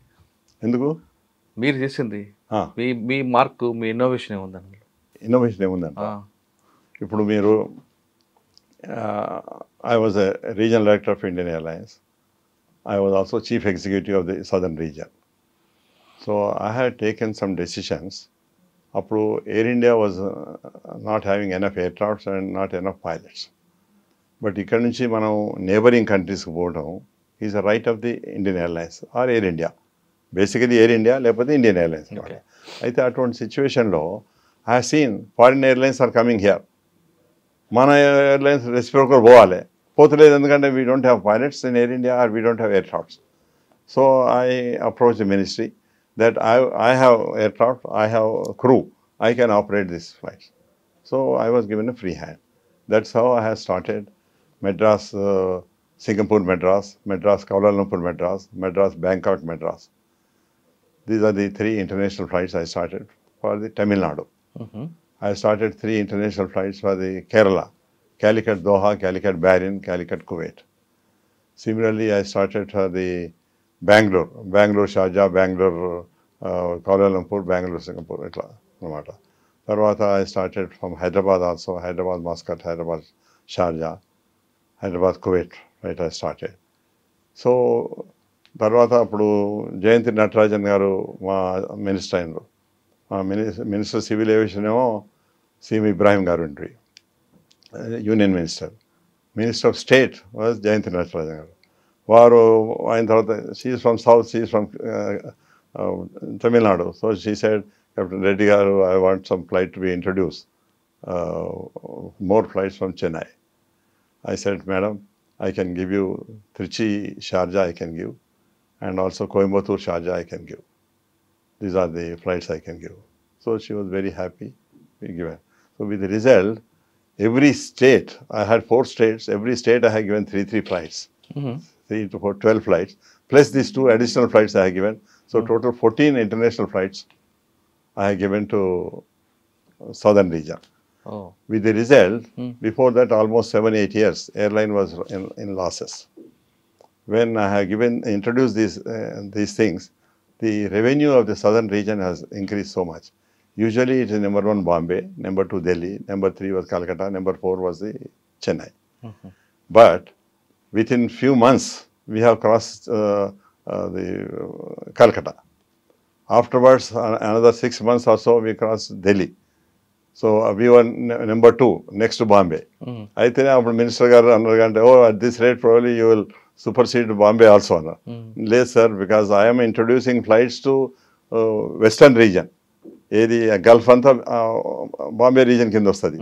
So if I go here, the Bombay will go here. If I go here, Bombay will go further because I am contributing for their revenue. Therefore, I can never cross Bombay. Okay. But I crossed these two big this thing, and I am earning so much of revenue and all that sort of thing. So they were all very happy అనమాట. Okay. కానీ private సెక్టార్లో success అయినంతగా air India కానీ airlines ఎందుకు success అవ్వలేదు? No, అప్పుడు ఎప్పుడు strikes అని ఇవన్నీ నడుస్తుంటాయి కదండి. No, అప్పుడు at that time the main problem was the shortage of aircrafts in Air India and shortage of crew also. So whatever reason it could be, it's at the level of the government or whatever it could be, those were not available. With the result, I had taken advantage of that situation. South India, I had 4 aircrafts under me. So those 4 aircrafts, night లో అన్ని flights అన్ని 9:30, 10కి వచ్చి ఇక్కడ ఉంటాయి అనమాట. దాని తెల్లారి 6 వరకు దానికి ఏమి ఉండేది. So I have taken that night these aircrafts to operate to Singapore back or to Kuala Lumpur back or to some place like that. So that is how I have utilized these aircrafts. So that's how I could improve this flight. ఇంకోటి I have given some incentive to the engineers also. వాడు నైట్లో ఇక్కడ aircraft 10 o'clock వస్తుంది. వచ్చిన తర్వాత వాడు check చేసి పంపాలి. The checks may take 4-5 hours. But I used to tell them, okay, you have done your checks, some checks you have done here. Go along with the aircraft to Singapore. At Singapore on ground, again you carry out the checks. Aircraft is there for 1 more hour, 1.5 hour. You carry out the checks. Again, come back with the aircraft and do the balance of checks here and release the aircraft in the morning. So that's how, but I have given some incentive to them, some few dollars. So like that, engineers, unna engineers tote I have managed, unna aircraft tote I have managed. So that is how my minister and my CMD was very happy that I could introduce so many flights, and that has improved a lot of income, a lot of revenue, I can say. Achha. So that is how the 8 years which was running in losses has shown profit because of this. That's why my minister used to say, Captain Reddy, because of you, I am able to walk with the head up in the parliament. Because now I am heading an airline which is showing the profit. Okay. And he was so impressed that, see, I was doing a commercial flights as well as I used to do training flights. అయితే ఈ training flights కొరకు aircraft only night ఉంటుంది. దినం అంతా flight చేస్తే కదా, night 9:30, 10 తర్వాత aircraft వస్తుంది available for training. So day time నేను పొద్దున పోర్ట్ బ్లేర్ ఫ్లైట్ చేసి వచ్చాను అనుకోండి. I used to sit in the office. Mala about 5:15 I'll go home, take a rest till 10 o'clock, 10:30. మళ్ళీ వచ్చి నైట్లో ట్రైనింగ్ చేస్తాను. అయితే మా మినిస్టర్ గారికి తెలిసి మినిస్టర్ గారు అన్నమాట, oh, I understand you work 16 hours a day, Captain Reddy. How you work for 16 hours a day? I think I should come and meet your wife who is permitting you to work so many hours and all that. అని చెప్తే అన్నాను, sir, she doesn't stay in Madras. She stays in Hyderabad. She's a doctor. She is working in Hyderabad. అయితే nahi, hum Hyderabad aake milenge. And he came here. He met her. He was appreciating her because of you allowing him to do so much of work, and he is doing a good work and all that, working 16 hours, bringing the airline to big quality flights and area. Okay. అట్లే కొన్ని నేను small changes I made it. Morning flights లో we used to give breakfast, bread, butter and jam. That was the normal thing. Idli and idli sambar. South India. South India, so many people have sent appreciation letters to me. Oh, Captain Reddy, you have done a very nice thing, this, that, and appreciation letters. అట్లే lunch and డిన్నర్కు తైరు సాదం అని introduce చేస్తాము. It's a curd rice. Most of the south Indians they like it. Rajma rice కూడా మీరే చేశారు. Yeah. So ఇట్లా people have started it. అయితే ఈ నైట్లో మా ఫ్లైట్ వస్తుండే ఢిల్లీ నుంచి హైదరాబాద్ మెడ్రాస్ ఎయిర్బస్ 300 వస్తుండే. అది 6:30కి అక్కడ వెళ్తుండే, ఇక్కడ 9:30 10కి ల్యాండ్ అవుతుండే. ఆ ఫ్లైట్లో కూడా ఇంట్రడ్యూస్ దిస్ తైరు సాదం. అయితే some MPs and some ministers also express, oh, Captain Reddy garu, good thing you did it. Otherwise, we used to go home, have thair sadam and then sleep. So now our wives need not be awake till we go.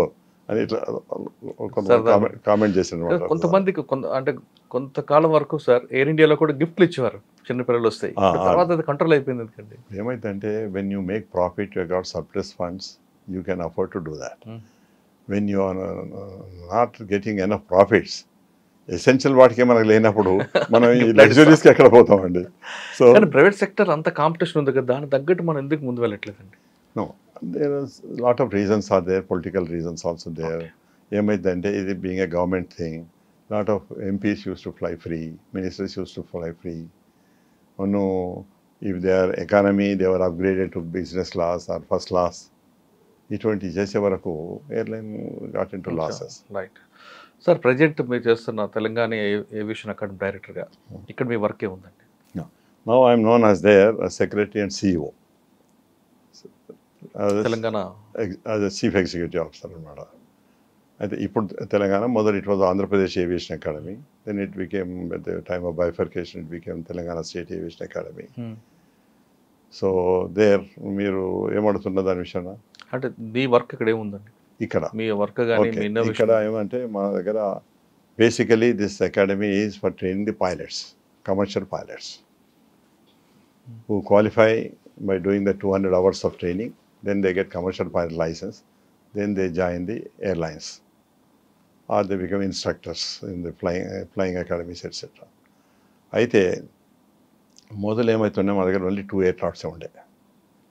ఆ 2 aircraftsలలో ఒక aircraft engine ఓవరాల్కి వచ్చింది అనుకోండి, 2000 hours 2200 hours ఓవరాల్కి వస్తాయి. వచ్చినప్పుడు they use to ground the aircraft and send the engine to abroad for reconditioning అనుకోండి, లేకపోతే కొత్త దాన్ని ఓవరాల్ చేసి పంపుతారు. That use to take 2-3 months. So that 2-3 months that aircraft was on ground. అయ్యేవరకు ఏమైంది, flying was affected. After I came, what I did is I would get a new engine and send this engine for the overall or for the core engine అని దీనికి కొంత వాడు praise ఇస్తారనమాట. ఇచ్చి suppose that's 20 lakhs ఉంటే దీనికి 5 lakhs చేస్తారు. అట్లాంటి అరేంజ్మెంట్ చేసుకొని I started getting the engine. Always engine అది 2000 hours చేయాలంటే by the time it comes 1800 hours itself I was getting another engine replacement. అయితే ఏం చేస్తాను, the moment this engine completes its hours, I use to change the new engine in 2 days time. It means only 2 days aircraft is grounded, not 3 months. So that is one thing. Second thing is I started getting more aircrafts. From 2 aircraft or 3 aircrafts nunchi now we have 6 aircrafts. No, Telangana government. Telangana State Aviation Academy. There are 5 or single engine aircraft. One is a multi-engine ante దానికి 2 engines aircraft అనమాట, which is the requirement now for the airline. If you have to become a pilot in the airline, you should have minimum of 15 hours of experience on a multi-engine aircraft. So that's how I introduce. With the result, more aircrafts have come, more pilots I can train, and more pilots can qualify, and more jobs it can be given. That's one thing I have done it. Second thing I did is aircraft maintenance engineers. There is a generally shortage of aircraft maintenance engineers. So I started a course of aircraft maintenance engineers. So we take same +2 intermediate mathematics and physics and all this one. We select them, we give them a training for 3 to 3.5 years. We give them a training as required by the DGCA, Director General Civil Aviation. Wallo syllabus prakaranga we train them, and when they pass their DGCA examination, they get licenses. And by getting those licenses, they can be appointed in the airlines, in the aviation industry anywhere and all that. That's second thing I started. Third thing I started is engineer ante nenu I am qualified, I am getting 1 lakh salary, but I am not a graduate. Huh? I mean, I don't know whether your time permits. There's a joke. One engineer has gone to marry one MSc girl. MSc girl. So that girl said, this guy said, I am an engineer in the airline. I get 1,25,000 rupees salary. అంతా మంచి impress చేసాడు parents side okay మీరు ఇద్దరు మాట్లాడుకోండి అని పెడితే this girl said what is your qualification he said no I have no qualification you said you are engineer or you BTech BE or what you are అంటే no I'm an engineer getting so much of salary no sir I'm asking you are you BTech BE అంటే అన్నాడు వెళ్ళలేదు you don't have any not even degree and you want to marry MSc girl and let's pay that. I'm just checking the fact. It's a fact. So that engineer came to me and he said, sir, this was a fate of mine. And చెప్పానమాట అరే I wanted congratulate నీ పెళ్లి అవుతుందట నేను అనుకుంటే ఇదేమో news చెప్తానని చెప్పానమాట. So ఇట్లా అయింది. తర్వాత then I felt that I should start this. Then how to start is a technical qualification can come only from the JNTU. అచ్చా. సో JNTU యొక్క వైస్ ఛాన్సలర్ మనకు పరిచయం అయ్యాడు. మేము we use to select VVIP pilots కొరకు there is the committee of myself, some DGP or home secretary will be there and vice chancellor will be there. So atla I became friendly with that vice chancellor. I told him, sir, మా దగ్గర ఇట్లా engineering ఉన్నది 3.5 years course చేస్తారు, qualify అవుతారు, లైసెన్స్లు వస్తాయి, జాబులు వస్తాయి. మీ ఇంజనీర్స్కు 40,000 వస్తాయి, మా ఇంజనీర్స్కు ₹1,00,000 వస్తాయి, కానీ వాళ్ళు they are not even graduates అని ఈ ఎగ్జాంపుల్ ఆయన కూడా చెప్పిన అనమాట. He also laughed at it. He said, okay, I will talk to my people, I will get back to you అని. Then he said, we can do MSc Aviation, 5 years integrated course అని ఆయన ఇచ్చేసమాట. Same syllabus what DGCA syllabus is they, and plus they have to introduce mathematics, physics and English. So అది introduce చేసేది అంటే ఆయన అన్నగాంటే you prepare them and we conduct the examination, and if they pass they get the degree, post graduation degree at the end of 5 years. అంటే అట్లా I have started that MSc Aviation program. With the result, what has happened is an engineer gets qualified for MSc Aviation as well as the license. Oh. By getting a license, he gets a job in the aviation industry, maybe flying club or flying training organization or airline or general aviation or somewhere he gets a job. But by virtue of MSc Aviation, he can go to State Public Service Commission or Union Public Service Commission or any other post where the graduate or postgraduate is required. With the result, నా దగ్గర ఇప్పుడు ఒకరు కూడా unemployed లేరు అనమాట. Everyone passed, 100% they are all placed. So that course became very popular, and it's a very unique course in the entire India. ఎక్కడ లేదు. మా దగ్గర it was first we started and very successfully we are doing. Super. Another thing also I would like to mention about this particular course. Few batches, first batch, second batch has taken place. All of them were first class and honors. First class is 60%, honors is 70%. Okay. So the then vice chancellor asked, కొత్తగా వచ్చిన రీసెంట్గా we have given you and your results are 100% అండ్లా మళ్ళీ 60% are first class, 40% are ఇది అని they were surprise. So I told them, sir the secret is that they have to get 85%, 75% for passing the AME course. DGCA examination కొరకు 75% they have to score. So I prepare them to 85%. ఆ లెవెల్కి మేము prepare చేస్తే వాడు DGCA exam పోయి వాడు 75, 76 పైన వస్తే వాడు పాస్ అవుతాడు. ఆడవాడు 74 వచ్చి ఫెయిల్ అవుతాడు. బట్ మీ దగ్గర వాడు 74 వచ్చినాడు, ఈజ్ ఆనర్స్. అండ్ వాడు 60 వచ్చి వాడు 62, 65 వచ్చినాడు, వాడు first class. So that is how my. సాధారణంగా ఎయిర్ క్రాఫ్ట్ యాక్సిడెంట్ అయినప్పుడు అంటే కింద లా అండ్ ఆర్డర్ పోలీసులు కాకుండా మీ వైపు నుంచి ఎలా ఇన్వెస్టిగేషన్ చేస్తుంటారంటే? అన్వేల్ యాక్సిడెంట్ అయితేనేమో ప్రతి ఎయిర్పోర్ట్లో వాళ్ళకు SOP ఉందన్నమాట, ఏం ప్రొసీజర్స్ ఫాలో కావాలి. వైల్ ల్యాండింగ్ ఇది అయిందనుకోండి, ఎప్పుడు ఎయిర్ క్రాఫ్ట్ ల్యాండింగ్ కొరకు వస్తుంటే వాళ్ళ దగ్గర ఫైర్ టెండర్స్ ఇవే ఉంటాయి, మెడికల్ ఫెసిలిటీస్ ఉంటాయి, అంబులెన్స్ ఉంటాయి, అన్నీ రెడీగా ఉంటాయి అన్నమాట. The moment something happens, immediately the fire tenders and ambulance will go there near the aircraft. అయితే అప్పుడు వాళ్ళు యూజువల్గా what pilot can control, pilot will control it. When pilot cannot control it, what is there, these people also will go in case of any fire or something, the fire extinguishers are going are there. That is one thing. If it is in the air, no one can help anything, no one can do anything. So this is how. Then the question of accident investigation comes. How it has happened annadi. Yes. Idoraku meedo mention chesinattu, there are two very important equipments which helps us to investigate the accident. One is that Black box. DFDR, you call it a black box, DFDR antaru. Black box as orange box. Black box, orange box. The data flight recorder is there. So that gives about 140 to 150 parameters of the aircraft. What was the situation of the aircraft at that time?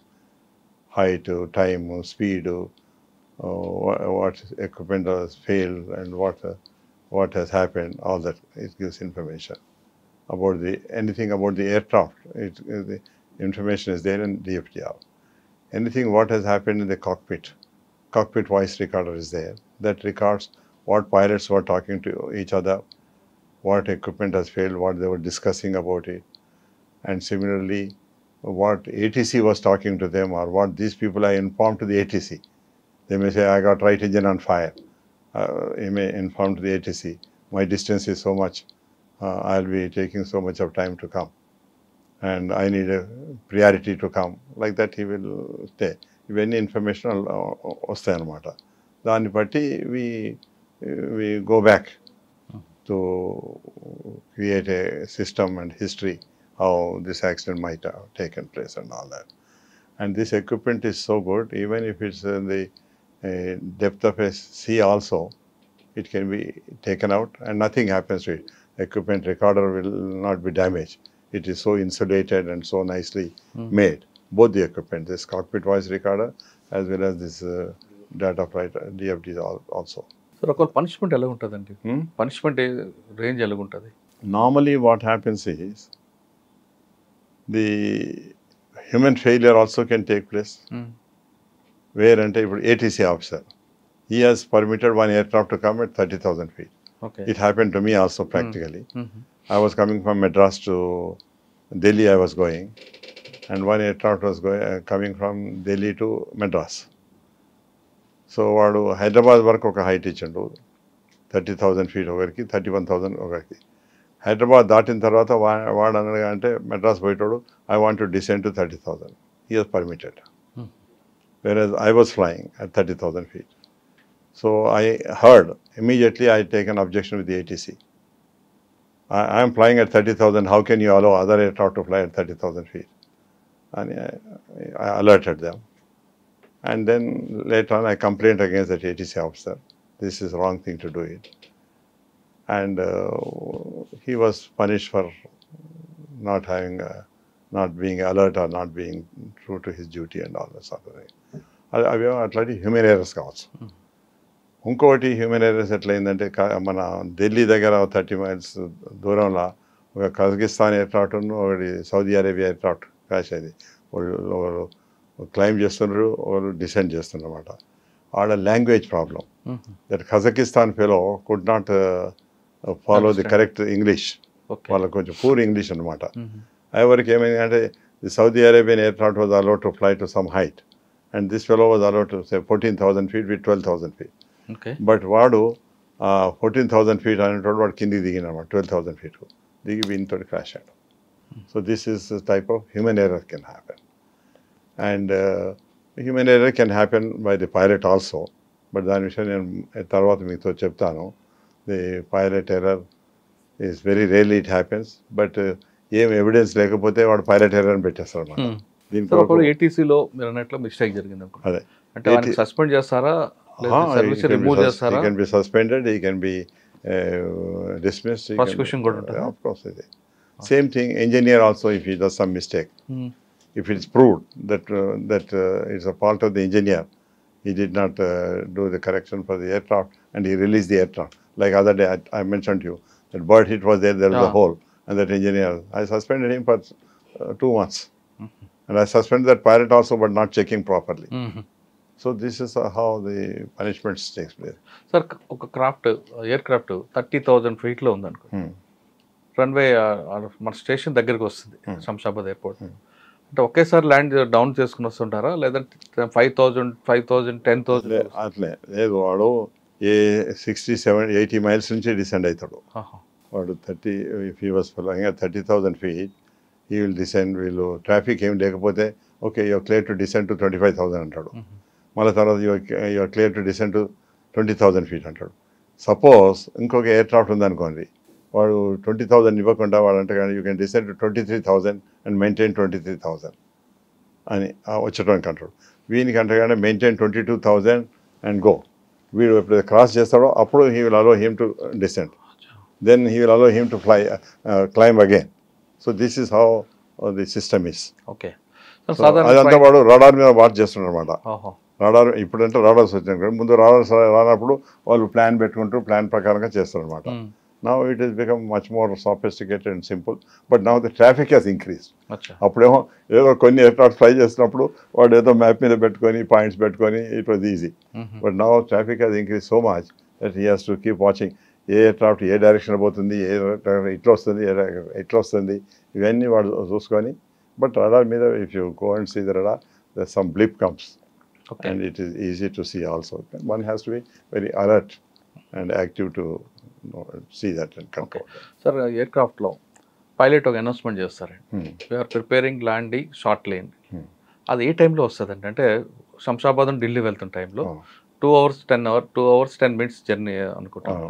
10 minutes ముందు ఇస్తాడా, లేదంటే preparing అంది ఒక half an hour before గానే ready? At least about 15-20 minutes before ఇస్తాడు. ఎందుకంటే he has to start descending about 15-20 minutes before. So descend కాకముందే ఇస్తాడు అనమాట. ఇక సీట్ బెల్ట్ ఆన్ చేస్తాడు వాడు only when he's coming to near 12,000 or 10,000 feetకి వచ్చినప్పుడు సీట్ బెల్ట్ ఆన్ చేస్తాడు. అప్పుడు every one is suppose to be back in their seats. Air hostess కానివ్వండి ఆ ప్లేట్ సీట్స్ అన్ని కలెక్ట్ చేసుకొని కూర్చోవాలి. మొదలు అలర్ట్ ఎందుకు ఇస్తా అంటే హాఫ్ అన్ అవర్ టైం అన్నప్పుడు వాళ్ళకి తెలుసు ఇంకా హాఫ్ అన్ అవర్లో 20 minutes లోపల మనం చేసుకోవాలని, అందుకొరకు వాడు హాఫ్ అన్ అవర్ అంటాడు. తర్వాత ఎప్పుడైతే వెన్ ఈ descending again he informs. Then when he's nearing 10,000 feet, he'll put the seat belt on. అంతవరకు వీళ్ళు అంతా క్లియర్ చేసుకోవాలి.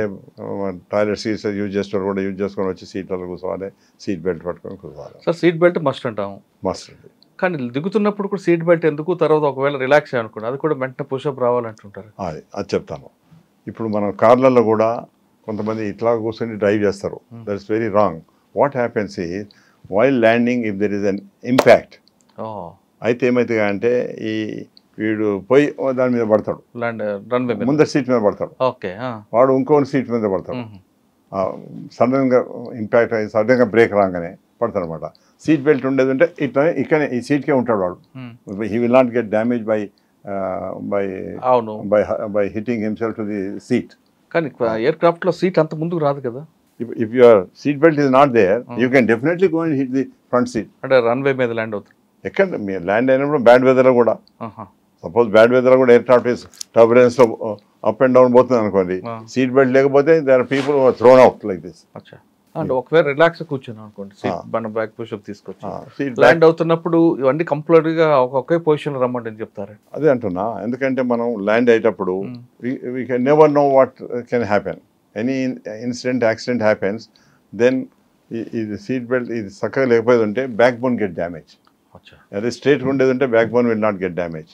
అది ఇట్లుండేది ఉంటే ఆ back bone gets damage.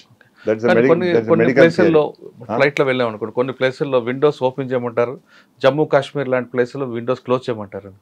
That may be due to some security reasons. Otherwise normally it is not. Sir ఫైనల్గా వద్దాం. ఇక్కడ తెలంగాణ ఏవియేషన్ అకాడమీ ఒకప్పుడు లాసుల్లో మైనస్లో ఉండేది, అది ప్రాఫిట్లోకి రావడానికి మీ ప్లాన్ ఆఫ్ యాక్షన్ ఏం చేశారు? అదేనండి, ఒకటేమో ఎయిర్ క్రాఫ్ట్స్ ఎక్కువ తెప్పించాను, ఒకటేమో ఇప్పుడు మా దగ్గర ప్రతి ఎయిర్ క్రాఫ్ట్కి ఏదైతే స్పేర్స్ కావాలనో అన్నీ ఇంపోర్టెడ్ అనమాట. Aircrafts are all made outside the country. America లేకపోతే యూరోప్లో some countries are making, Switzerland కావచ్చు, వేరే జర్మనీ కావచ్చు, ఏదో కంట్రీ కావచ్చు, ఆస్ట్రియా కావచ్చు. అయితే ఈ స్పేస్ ఫెసిలిటీ, స్పేస్ వచ్చడం కొరకు మనకు టైం పడుతుంది. సో యూ షుడ్ నో ఈ ఎయిర్క్రాఫ్ట్కు మనకు ప్రతి 200 అవర్స్కు ఈ స్పేర్ చేంజ్ చేయాలి, 500 అవర్స్కి ఈ స్పేర్ చేంజ్ చేయాలి, 2000 అవర్స్ అయితే ఇంజనే చేంజ్ చేయాలి. దాని కొరకు మేము ఒక చార్ట్ పెట్టుకొని we have to keep monitoring. When it is coming another 200 hours, so I start ordering. ఎందుకంటే that 200 hours will take another 2 months to go. An average if you fly 100 hours. If I know my flying is more than 100 hours, then one month before itself I should. Inkokati, maintaining this thing and maintaining the spares and equipment. That's one important thing. And also, if I got 2-3 engineers. Okay, engineer, sir, na Christmas వస్తుంది, నేను లీవ్లో పోదలుచుకున్నాను, 1 month అంటాడు. పోయేదంటే మరి one engineer may not be able to attend on to major things. One small things he can attend. అప్పుడు ఆ major inspection వస్తున్నది, వచ్చినప్పుడు మరి అతన్ని నేను లీవ్లో ఇస్తే this one fellow says shortage of man power sir, I cannot do అంటాడు వాడు. అందుకొరకు I also plan that man hours, man management కూడా చూసుకోవాలి, ఇటు స్పేస్ రిక్వైర్మెంట్ చూసుకోవాలి, ఇవన్నీ ప్లాన్ చేయాలన్నమాట. ఇంకొకటి ఏంటంటే ఇది టైమ్లీ చేసుకోవాలి. ఇప్పుడు రైనీ సీజన్, రైనీ సీజన్లో మేము ఫ్లయింగ్ ఎక్కువ చేయం. అటువంటి టైంలో I can, if somebody applies a leave, I can be liberal to sanction leave, ఎందుకంటే ఫ్లయింగ్ తక్కువ అవుతుంది. బట్ ఫెయిర్ సీజన్ మాకు ఇప్పుడు యూజువల్గా ఆగస్ట్, సెప్టెంబర్ నుంచి మార్చ్ వరకు మోర్ ఫ్లయింగ్ వి డూ. ఆ సీజన్లో మాత్రం we have restrictions to see that I don't allow many people to go and live, whether the technician or an engineer or any person whose services are required. That's one thing I have planned. Second thing is the performance. And third thing is the staff requirement. In advance I had to plan how many technicians are required, how many, some people will give 2 months notice to leave, some people will give 3 months leave. So within that period I had to see that I replace them, so that there is no vacuum. Itla man management anamata. Tarvata aircrafts serviceability, I had to see that they are serviceable, especially in a fair weather time it should be serviceable to me. So that's how we have improved the thing. And earlier I used to have, since 2 aircrafts were there, flying was very less, revenue was less, employees were also less. Now I got more aircrafts, more revenue is there, more staff is there. What used to be earlier 20-30 staff, now I got 70 to 80 member staff is there. Okay. So this is how the improvement takes place, and from loss making to profit making I did it. Like I mentioned to the airline, I introduced those 14 international flights. With the result, my revenue has shot up. So, ikkada kuda any precautions తీసుకుంటం తోటి the revenue has increased and my situation is very good. Sir, me profession పక్కన పెట్టి మీ personal లైఫ్లో మీరు ఈ దీంట్లో కూడా ఈ రెండు ఎలా మెయింటైన్ చేస్తున్నారండి? ఎంత స్టిఫ్గా వాయిస్ అలాగే ఉంది. మీకు ఏజ్ ఎంత ఉంటుందో ఇప్పుడు? You tell me what could be my age. నేనైతే మీకు 75 అనుకుంటా, 70 to 75. ఒకసారి 60-65 అంటారు, ఒకసారి 75 అంటారు. So I'm 86 now. అది ఎలా మెయింటైన్ చేస్తున్నారండి ఫిట్నెస్ అంతా? అంటే క్రాఫ్ట్, ఎయిర్ క్రాఫ్ట్ ఎలాగ ఉండదో మీరు కూడా అలాగే చదువుతున్నారా? See, as a pilot, we undergo medical every 6 months medical exam. That too with a medical board, Air Force medical board. So they are very strict about it. The medical standards are very strict. Obesity is very bad. See, my wife is a doctor, so she keeps telling. Madam, మీకు బాగా train ఇస్తున్నారు. She keeps controlling the food and the way which gives protein, which gives fats, which is all sort of things, she plans and all that. But basically, I do some yoga, I do some exercise, I do walking, I do regularly. No, like my wife keeps saying, one should eat to live, not live to eat. Oh. బతకడానికి తినాలి, తినడం కోసం బతకదు. So we have to also control in food. ఏదో బాగుంది, బిర్యానీ బాగుంది అని voice తింటే కాదు. And another thing is drink. Smoking and drinking is also very bad for the profession, for health also. Okay. Profession law, that smoking can cause dangerous situation in the air craft. వాడు తాగేటువంటి అలవాటు ఉంటే వాడు air craft దగ్గర వాడు Cigarette. చేసేది ఉంటే the risk of fire and all that sort of thing. Smoking అదొకటి. Risk of drinking also. As drinking and driving is bad, so drinking and flying is much more worse, I can say. Too much bad. Much more worse, I can say. ఇప్పుడు when I was addressing I have addressed some Institute of Aviation, some medicine or Institute of అదేంది మన engineers, Institute of Engineers హైదరాబాద్లో ఉన్నది, or MIT Madras institute of technology అని మెడ్రాస్లో ఉన్నది, అట్లే ఇక్కడ ఆస్కి అన్నది administrative staff Raj Bhavan road administration ఉంది. సో వీళ్ళ దగ్గర పోయి నేను అప్పుడప్పుడు కొంచెం లెక్చర్స్ ఇస్తున్నమాట. They use to invite me. ఫ్లైట్లో మేము అనౌన్స్మెంట్స్ ఇదే చేస్తుంటే సార్ సార్ మీరు వచ్చి మా దగ్గర కొంచెం చేస్తే మాకు కూడా ఇంత నాలెడ్జ్ వస్తుంది అబౌట్ దిస్ థింగ్ అని అంటే I use to go and take the classes. ఒకసారి I will tell you, this Abdul Kalam, who became a later on president and all that. He was earlier a scientist. And he was a scientist. He being a ex-student of the MIT, he was invited as a chief guest. And I was invited. I was the regional director there. So I was invited as a guest of honor. So ఆయన అంత science విషయం ఏదో మాట్లాడాడు. నేను కూడా ఇదే flight safety ఇది అంతా మాట్లాడిన తర్వాత నేను చెప్పినగా అంటే ఇది if a doctor makes a mistake, a doctor is a negligent. If he gives a wrong injection, one patient will die, but nothing happens to the doctor.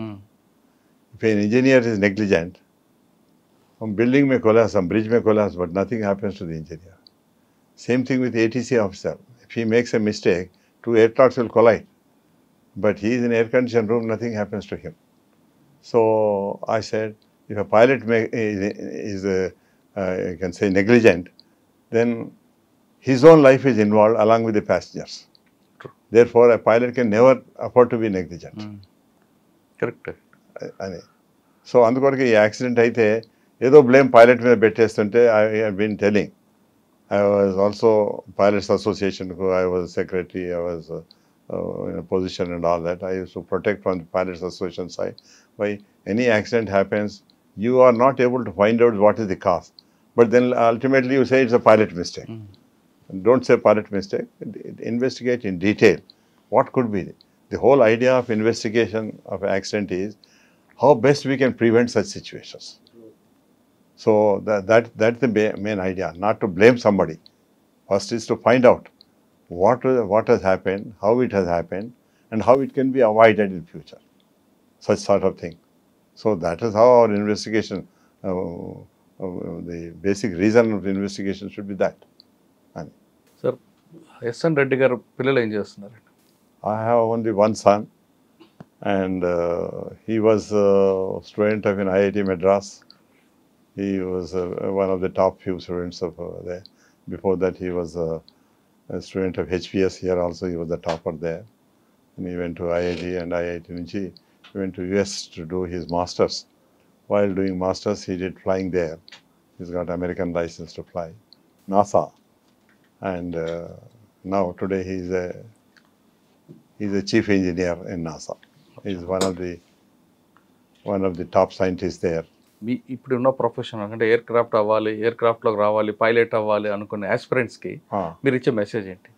అంటే అందరికీ ఉంటుంది వైట్ అండ్ వైట్ వేయాలి, మంచి స్మార్ట్ తయారవ్వాలి, pilot అవ్వాలి, పైనుంచి చూడాలి అని. కానీ దీనికి కూడా కొంత అవును, one may have aspirations, but the basic reason one should be fit. One should be medically and mentally fit, and also physically fit. Physically fit. These are the 3 things required. అయితే దాని కొరకు one has to be trained, or the parents have to see that they don't కొంతమంది children మంచిగా తిండి పెడతారు, obesity వస్తుంది, he cannot afford to become a pilot. And కొంతమంది చిన్నప్పటి నుంచే వాళ్ళకు సెల్ ఫోన్ ఇస్తారు, వాడు సెల్ ఫోన్ పెట్టుకొని అని ఐస్ ఎఫెక్ట్ అవుతాయి, క్లాసెస్ వస్తాయి, then he will not be fit for it. So కొంతమంది వాడు తండ్రి తాత తాగుతారు, వీని కూడా అరే రారా బాబు నువ్వు కూడా కూర్చో అని వారికి కూడా ఇంత ఇస్తారు, అలవాటు అయిపోతుంది. ఇటువంటి అన్నీ it comes from the grand parents నుంచి వీళ్ళకు వస్తుంది. And that self discipline also is very important అండి. This is a very risky but as long as you take all the precautions and you are good, no risk is there, I can say. In fact, I used to tell in this, when I was address them, I used to say the air travel is the most safest travel, because if you go from Hyderabad to Delhi, in 2 hours you reach there. Your risk is only for 2 hours. If you go by train, your risk is there for 30 to 40 hours. Now it may be 24 hours. But if you travel by road, the risk is for 2 days, hours. 2 days or 3 days. Whereas here the risk is only 2 hours. So now you tell me which is more risky. Air travel is not at all risky, I can say. Unless you have a mobile, landing, oh I landed, and your wife thought, my wife is happy, oh my husband is safe. Whereas if he's going by train and bus or by any other transport, so many hours it takes. So your risk is covering for so many hours and all that. So that's why, in fact, I was arguing with the insurance people. Well, your insurance rate for the travel by air should be less than the road and train journey. And చెప్తే వాళ్ళు అన్నారు కాదు sir మొదటి మేము అనుకుంటాం air అంటే risk అని అనుకుంటాం అంటే now you change your concept. I keep arguing with them. ఎయిర్ క్రాఫ్ట్లో వెళ్ళాలి, పైలట్గా చూడాలనుకుంటే చిన్నప్పటి నుంచే ఒక పద్ధతిగా వెళ్తే బాగుంటుంది అంటున్నారు రెడ్డి గారు. ఆయన చెప్తున్నట్లుగా మీ పిల్లలకి పైలట్ చేయాలంటే ముందు నుంచే ఒక నీతిగా, నిజాయితీగా, నిబద్ధతగా, ఆరోగ్య విషయంలో కానీ ఫుడ్ విషయంలో కానీ బాగా ప్రాక్టీస్ ఇస్తే ఖచ్చితంగా వాళ్ళు పైకి వస్తారని చెప్తున్నారు. అన్నిటికన్నా ఇంపార్టెంట్ సార్ చెప్పింది. ప్రమాదం అనేది ఎక్కడైనా వస్తుంది, రోడ్డు కానీ, రైలు కానీ, ఫ్లైట్లో కానీ ఎయిర్లో అయితే ప్రమాదం చాలా తక్కువగా ఉంటుంది. కాబట్టి అక్కడ ప్రమాదానికి ప్రయత్నం చేయకండి, ఎక్కువగా మీరు హ్యాపీగా ఉండండి అంటారు. అన్నిటికన్నా మరో ఇంపార్టెంట్, ప్రమాదం జరగగానే వెంటనే పైలట్ మీద నెట్టకుండా అసలు ముందు దర్యాప్తు చేసిన తర్వాత నిజాలు చెప్పండి. ఎందుకంటే ప్రమాదంలో చనిపోయింది కూడా పైలట్ ఉంటారు. కాబట్టి ఏ పైలట్ కూడా ఎయిర్ క్రాఫ్ట్ ప్రమాదానికి కారకులు కారు అంటూ ఎస్ఎన్ రెడ్డి గారు చెప్పారు. ఆయనతో ఎక్స్క్లూజివ్ ఇంటర్వ్యూ. ఎవరైనా ఎయిర్ క్రాఫ్ట్ ఫ్లైట్లోకి వెళ్ళాలన్నా లేదు పైలట్ అవ్వాలనుకున్న వాళ్ళు ఖచ్చితంగా ఎస్ఎన్ రెడ్డి గారితో సంప్రదించండి. ఆయన మీకు సలహాలు సూచనలు ఇవ్వడానికి సిద్ధంగా ఉంటారు. ఇది ఎస్ఎన్ రెడ్డి గారితో ఎక్స్క్లూజివ్ ఇంటర్వ్యూ. వచ్చే వారం మరో గెస్ట్ మళ్ళీ కలుస్తా. అందరికీ నమస్తే sir. Sir thank you very much. నమస్తే సార్. నమస్తే. మీరు ఇంకా ఇలాగే నవ్విస్తుండాలని కోరుకుంటున్నాను. అంటే మీలాగా కాకపోయినా కొంచెం జూనియర్స్ కింద తయారు చేయండి. ఇంకా నేను ట్రై చేస్తుంటాను ఎప్పుడు. My hobby is I got a passion in training. Therefore, I enjoy training the pilots. Even now, I go and sit in the simulators. And aircraft kuda I don't mind going, but the unfortunately rules are such that above certain age you cannot. Okay. Mundu 60 unde, now it has become 65. Okay. Dani kora kuda I was responsible. Mundu ma daggara shortage of commanders unnappudu, we used to bring commanders from abroad. Foreign pilots తీసుకొస్తాము, వాళ్ళకు 5-star hotels ఇస్తాము, వాళ్ళకు foreign ఎక్స్చేంజ్లో జీతాలు ఇస్తాము. వాడు 2 months fly చేస్తాడు, 2 months ఇంటికి పోతే పేడ్ శాలరీ తోటి వాడు use to enjoy his holiday. అటువంటి టైంలో when the discussions came, I was also part of the discussions with the Ministry of Civil Aviation. I suggested, sir, వీళ్ళని తీసుకొచ్చి మళ్ళీ వాళ్ళు they are not familiar with our terrain, our situations here, and we have to train them here. First, as an instructor examiner or check pilot, I used to take them to familiarize our routes. So, అదే మన పైలట్స్కే కనుక మనం extension time ఇచ్చేది ఉంటే they will do better and we will save all this foreign exchange and so much thing we can save అని నేను argue చేస్తాను. నేను వాళ్ళతో కూడా అన్నాను. ఇప్పుడు మనకు pilots every senior pilot has to undergo medical every 6 months. మీరు 16 నుంచి 65 చేసి ఈ 5 years లోపల వాళ్ళ మెడికల్ ఎవ్రీ 3 months పెట్టండి. If is medically fit he will fly for 3 months. If is further fit again he will fly for the 3 months. If is not medically fit he ends there. Though you are giving up to 65, those who can maintain physically fit will continue up to 65. Otherwise wherever he is unfit he will go. అంటే దాంతో ఆ 60 నుంచి 65 చేసినారు. Now they are watching how many people are able to maintain up to 65. మధ్యనే ఎంతోమంది medically unfit అయిపోతుండ్రా, ఆ యొక్క వేరే చూస్తాం. వారి యొక్క అది చూసుకొని they may even extend further. Okay. Suppose they found out this is improved age is not giving much effect on the grounding of the pilots, then they may make instead of 65, they may make 70 also. Americalo, New Zealand lo ikkada there is no age limit in some countries. Some countries has got 75, 80, 85 also they fly. But our country we had this restriction up to 60. Now they made it to 65. Let us watch and see how 65 will be useful and how successful it will be. Depending on that, maybe they may think of again extending it further. Super sir. Right.